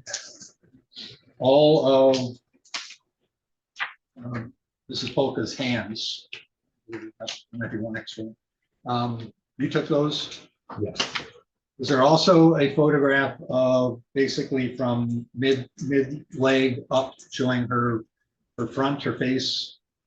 I didn't review the photos prior to today, but typically I do take that photo. Because that would have been a standard practice. Okay. Would she have known that you were taking that picture of her, or would you have, I mean, were you standing there holding the camera in front of her? Typically, yes. Okay. And you do that as a routine matter, of course, right? Correct. If there's any injuries or anything out of place to document that? Correct. Right. When you arrived, whatever incident that had occurred was complete, correct? One was inside the house, one was outside in the truck. That's correct. And so you didn't see any physical activity between the two of them? No, I didn't. Did you have any contact with Mr. McCullough? Briefly with my partner, but I put it aside and spoke to. Right, and there are department regulations and actually state law that requires certain questions in domestic violence. Objection, leading question. It's a pretext to the actual question I'm asking. Speed things up. Okay, I'll hold your objection in advance. Say your question. Does your department have specific documentation that's required on domestic violence calls? Care form? Yes, Did you conduct that with Mrs. Polka? did I conduct work? The care interview where you document certain responses to the question? I didn't go through the care form. Did you author a report? Complaint number 26-00086. That's correct. May I approach the witness?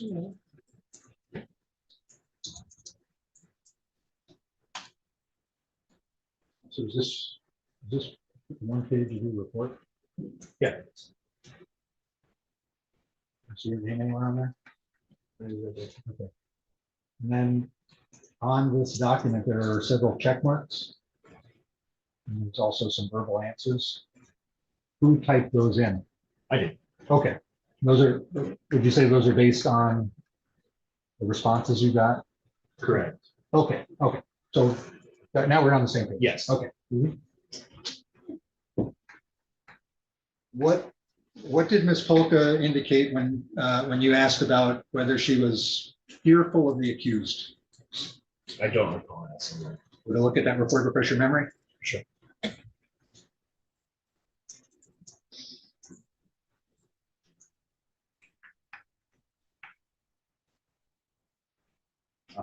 I still don't think I asked that question. So Or did you ask about crying? I could visually see that she's crying. Cooperative? She was crying. So you're saying that you weren't thorough in your questions for this standard form? I didn't ask that question.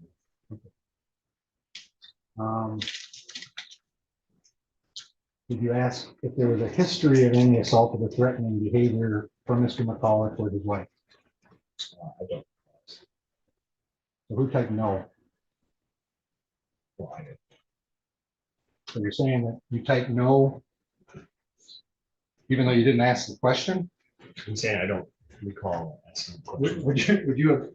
Would you have typed an answer to an important question like that without being confident that you were typing your report accurately? I'm not saying I didn't ask that question. I'm saying I don't recall asking the question. I checked that immediately after taking the call.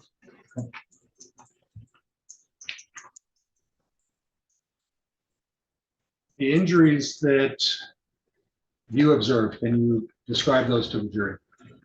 I observed some redness on Miss McCullough, I think. And do you remember what she told you in terms of how she received that injury? I do. What did she tell you back on January 4th? She told me that her hand was squeezed and twisted. Her hand or her thumb? I don't recall exactly what she said. Would you look at your report, refresh your memory? What?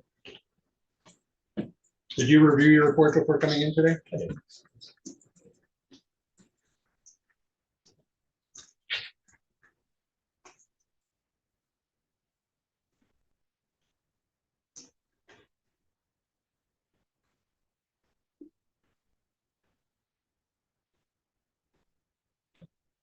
Does that refresh your memory? She does. Did she say that her hand was squeezed or her thumb was squeezed? Her thumb.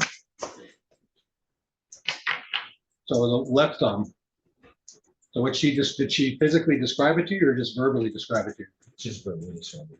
Okay, but what she's saying is she basically told you that her left thumb was grabbed and squeezed. Can you think of any other way that that might happen other than what I'm demonstrating right now? It's probably pretty accurate, but I wasn't. Okay.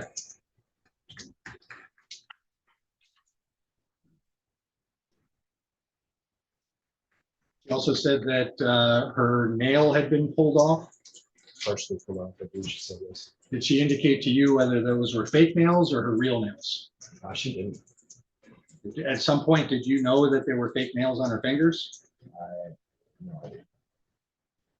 Did you see on her left pinky that there was a fake nail that was left, but the other 9 had no? I don't recall. Did you?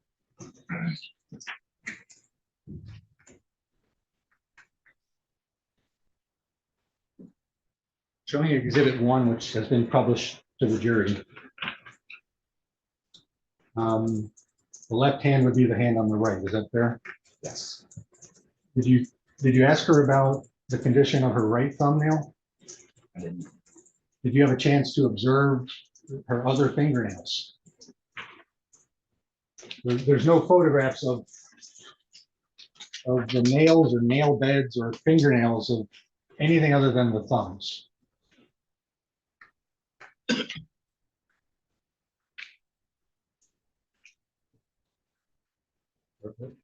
Did you have a chance to examine the condition of the other fingernails? No. Did she tell you that there was a previous injury to her left thumb? She did. Did she go into detail about what that was? Don't recall if she did or not. Did she tell you that she had been shot through the left thumb? I don't recall. Okay.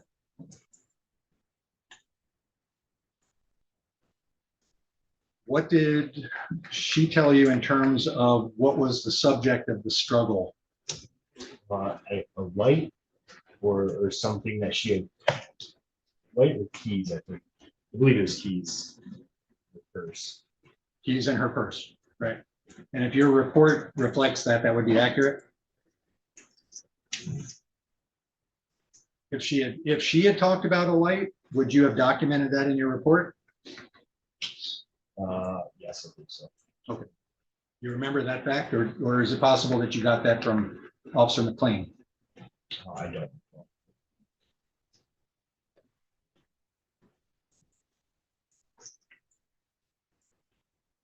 Just take a moment to read that. Thank you.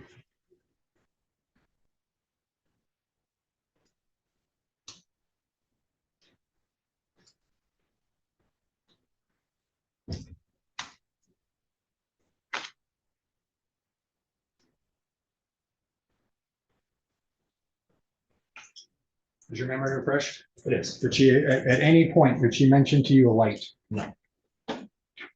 At a certain point, you go out, you take a full statement from Mrs. Polka. Correct. Then what do you do next?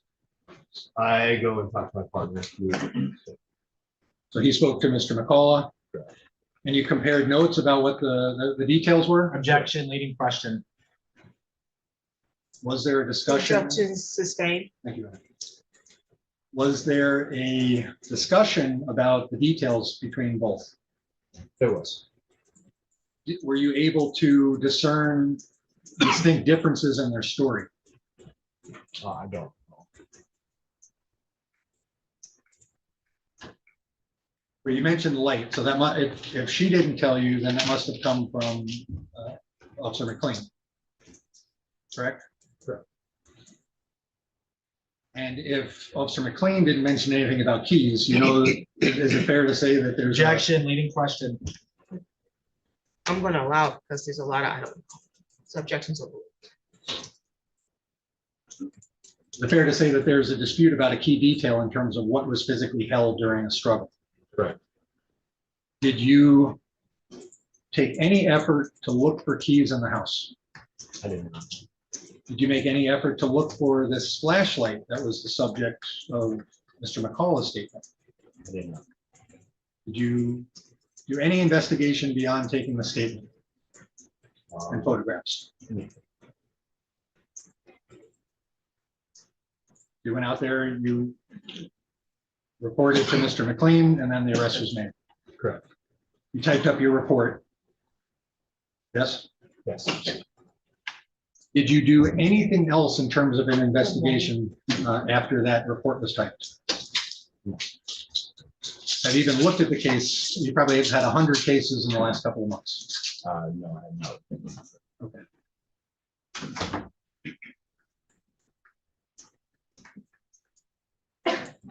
Your department, does it encourage an arrest if probable cause exists? In domestic violence cases, Yes. does your department encourage an arrest if you have determined probable cause? Yes.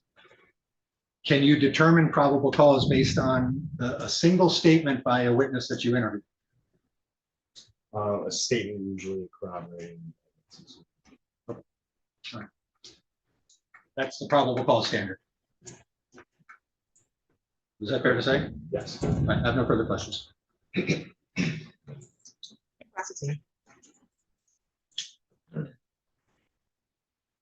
Okay. First off, elephant in the room. Is it fair to say you don't remember this case very well? Correct. Now, bounce around a little bit here.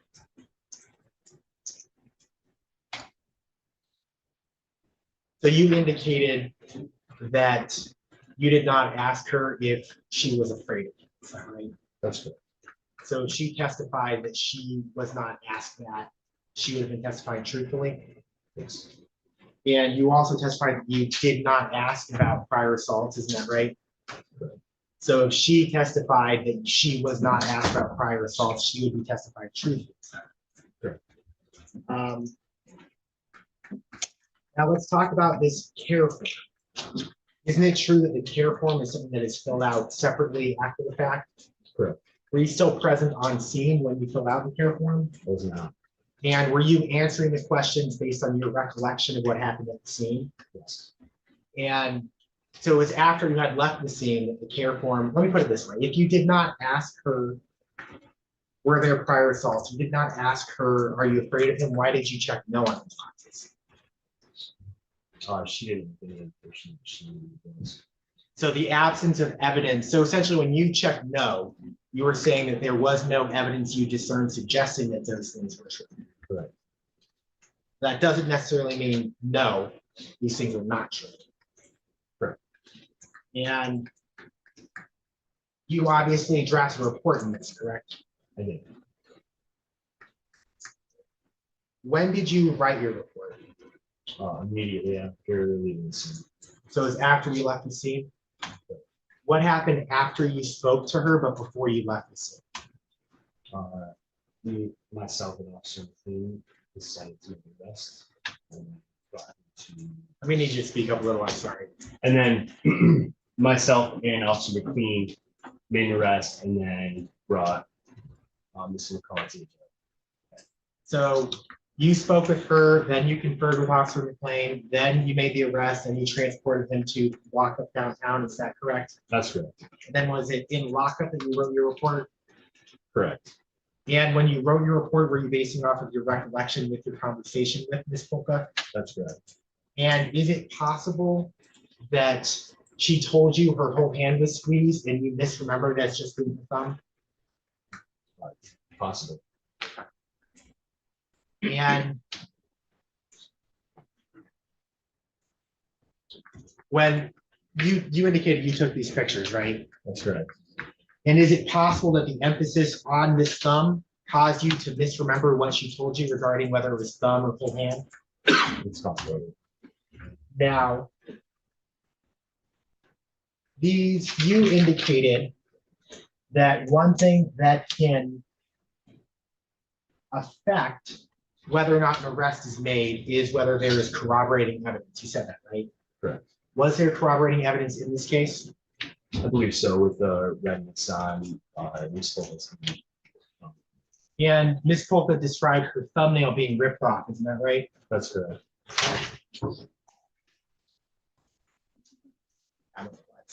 I'm a klutz, isn't that right? Now.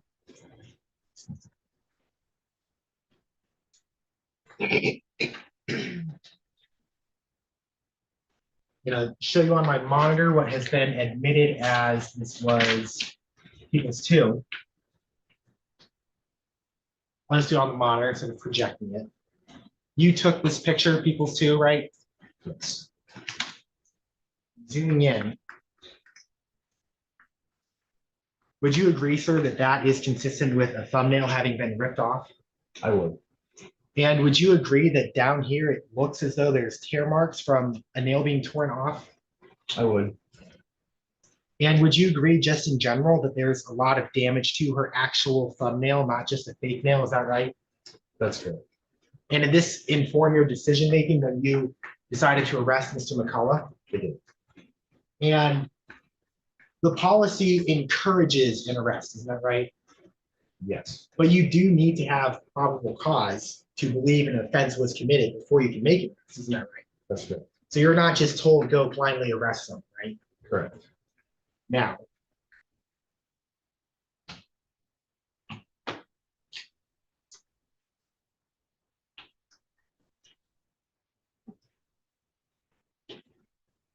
We're going to go to what was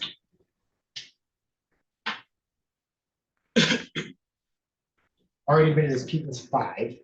I'll zoom in on the monitor here.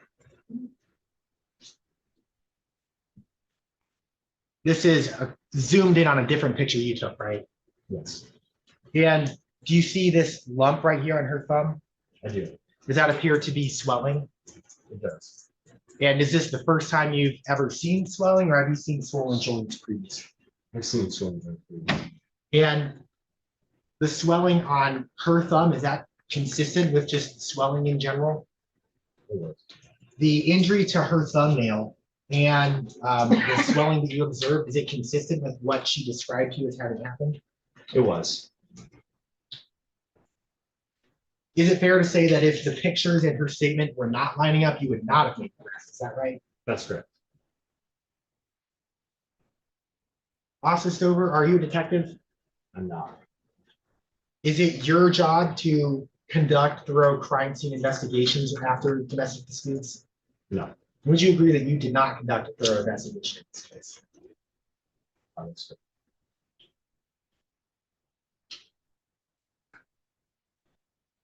What is the standard procedure when taking reports of domestic assaults? Let me put it this way. Did you follow the standard steps that you're expected to follow when taking a report of a domestic assault? I did. And generally, a detective would be assigned if the police department determines additional follow-up or investigation if necessary. Is that fair to say? That's correct. And that would be someone else, right? Not you. Correct.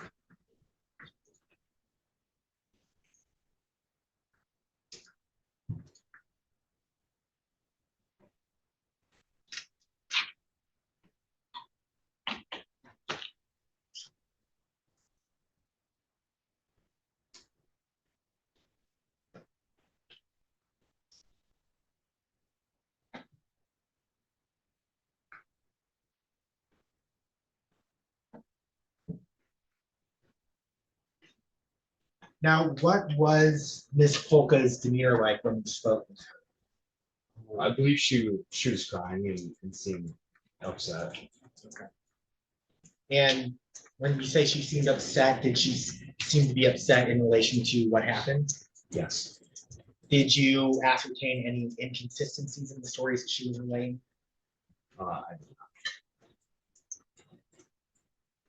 Were you given any reason to believe that she was making a false police report? Objection. He's asking this witness to verify the credibility of another witness. Completely Well, he said he improper wasn't question. given a reason to believe, so. I think he can answer if he had a reason to doubt the credibility. Did you have any reason to believe that Ms. Polka was making a false police report? I did not.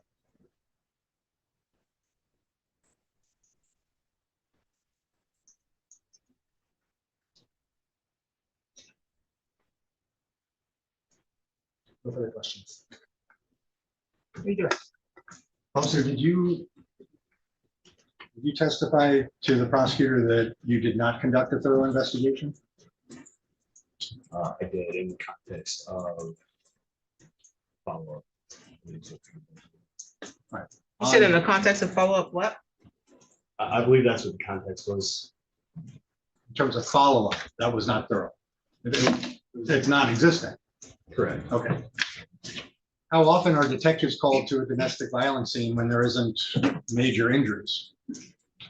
I'm not aware of. Ever. So any investigation on the scene, that's on you, right? Correct. Did you look for any evidence to fix the discrepancy between? And object, this was already asked on direct examination. It goes to the question of thoroughness that the prosecutor brought up on cross. You're gonna ask him for evidence about what? If he looked for any evidence of the discrepancies between the two stories. That was asked on direct, so why are we re-asking? Because the answer on cross-examination was on the scene, it was a thorough investigation. That's I not. don't what it recall was. that being as, I thought he said he didn't do a thorough investigation. The court's recollection is that this witness testified that he did not do a thorough investigation. That is my recollection. That's mine as well. May the record reflect the court indicated thusly. That's my recollection of his testimony. He can, was that your testimony? Yes, says yes. Who does investigations in cases like this? The police department? or the Objection, you already prosecutor's asked that question. I did not. Well, it was asked in different ways. He asked, was he a detective? No. And he asked about whether or not he would do an investigation, but then you just asked, would he do the investigation? He said never, he said he's never heard of anyone going to do a domestic violence investigation. He said anyone from the police point of view. Are you trying to see if there's a detective that does it? No, that's already been asked and answered. I'm asking a new question of this witness based on the cross. And the I think he question, already did, because you said any investigation of a domestic would be on him. He said, correct. can I ask a follow-up question to that? You may. Does the prosecutor's office investigate the crimes that you present to them for charges? No, They look at your work and make a charge. So is it the information that you and Officer McLean put together in your incident reports, which would you agree that those need to be accurate? correct.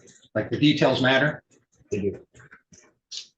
The prosecutor reviews the work that the police department Objection, does. he can't speak on what prosecutors do. I think that was the question that you just said they do. That the prosecutor reviews the work that he provides them. So he's just repeating what he just said happens. Continue, objections overruled. Okay, Your Honor. Does the police department charge individuals? Who has the sole? Objection to relevance now. What is relevant, actually? I don't know if the jury understands what the roles are between the police in terms of investigation and the prosecutor's office in terms of charging, because this whole case is about sufficiency of the evidence, Your Honor. This entire I don't case. understand how like the process is relevant to whether the evidence is sufficient. You can approach. Fact doesn't make more. You can approach.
You can strike that last question. You can continue.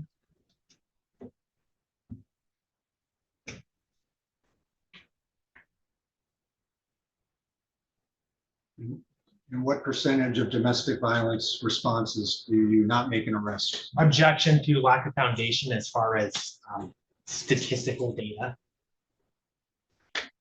Just sustain. Any questions for this witness from the jury? I got a question. Okay, can you write the question down and then Mr. Warnsley will.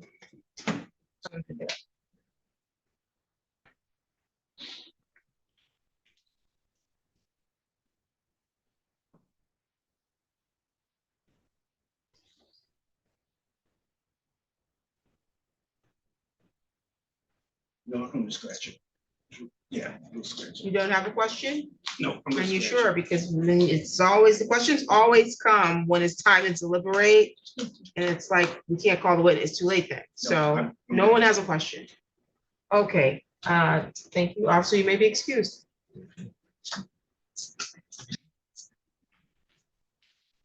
Any additional witnesses? My additional witness is Mr. McCullough. That will take significantly longer than 9 minutes. Okay. Would you all like to adjourn for now and come back tomorrow at this point? I think at this point, given that we're against the clock, probably best that we can meet tomorrow. It's 4:51. We're obviously not going, we were gonna have to have you come back tomorrow anyways because of the final jury instructions, which take a little bit of time, and then closing arguments, but we do have now one witness. I'm gonna have you all report back tomorrow at 9 a.m. So that we can proceed with your final witness, any rebuttal witnesses, and then we will go to your closing arguments. You're still not able to discuss this case with anyone, make any post about it with anyone.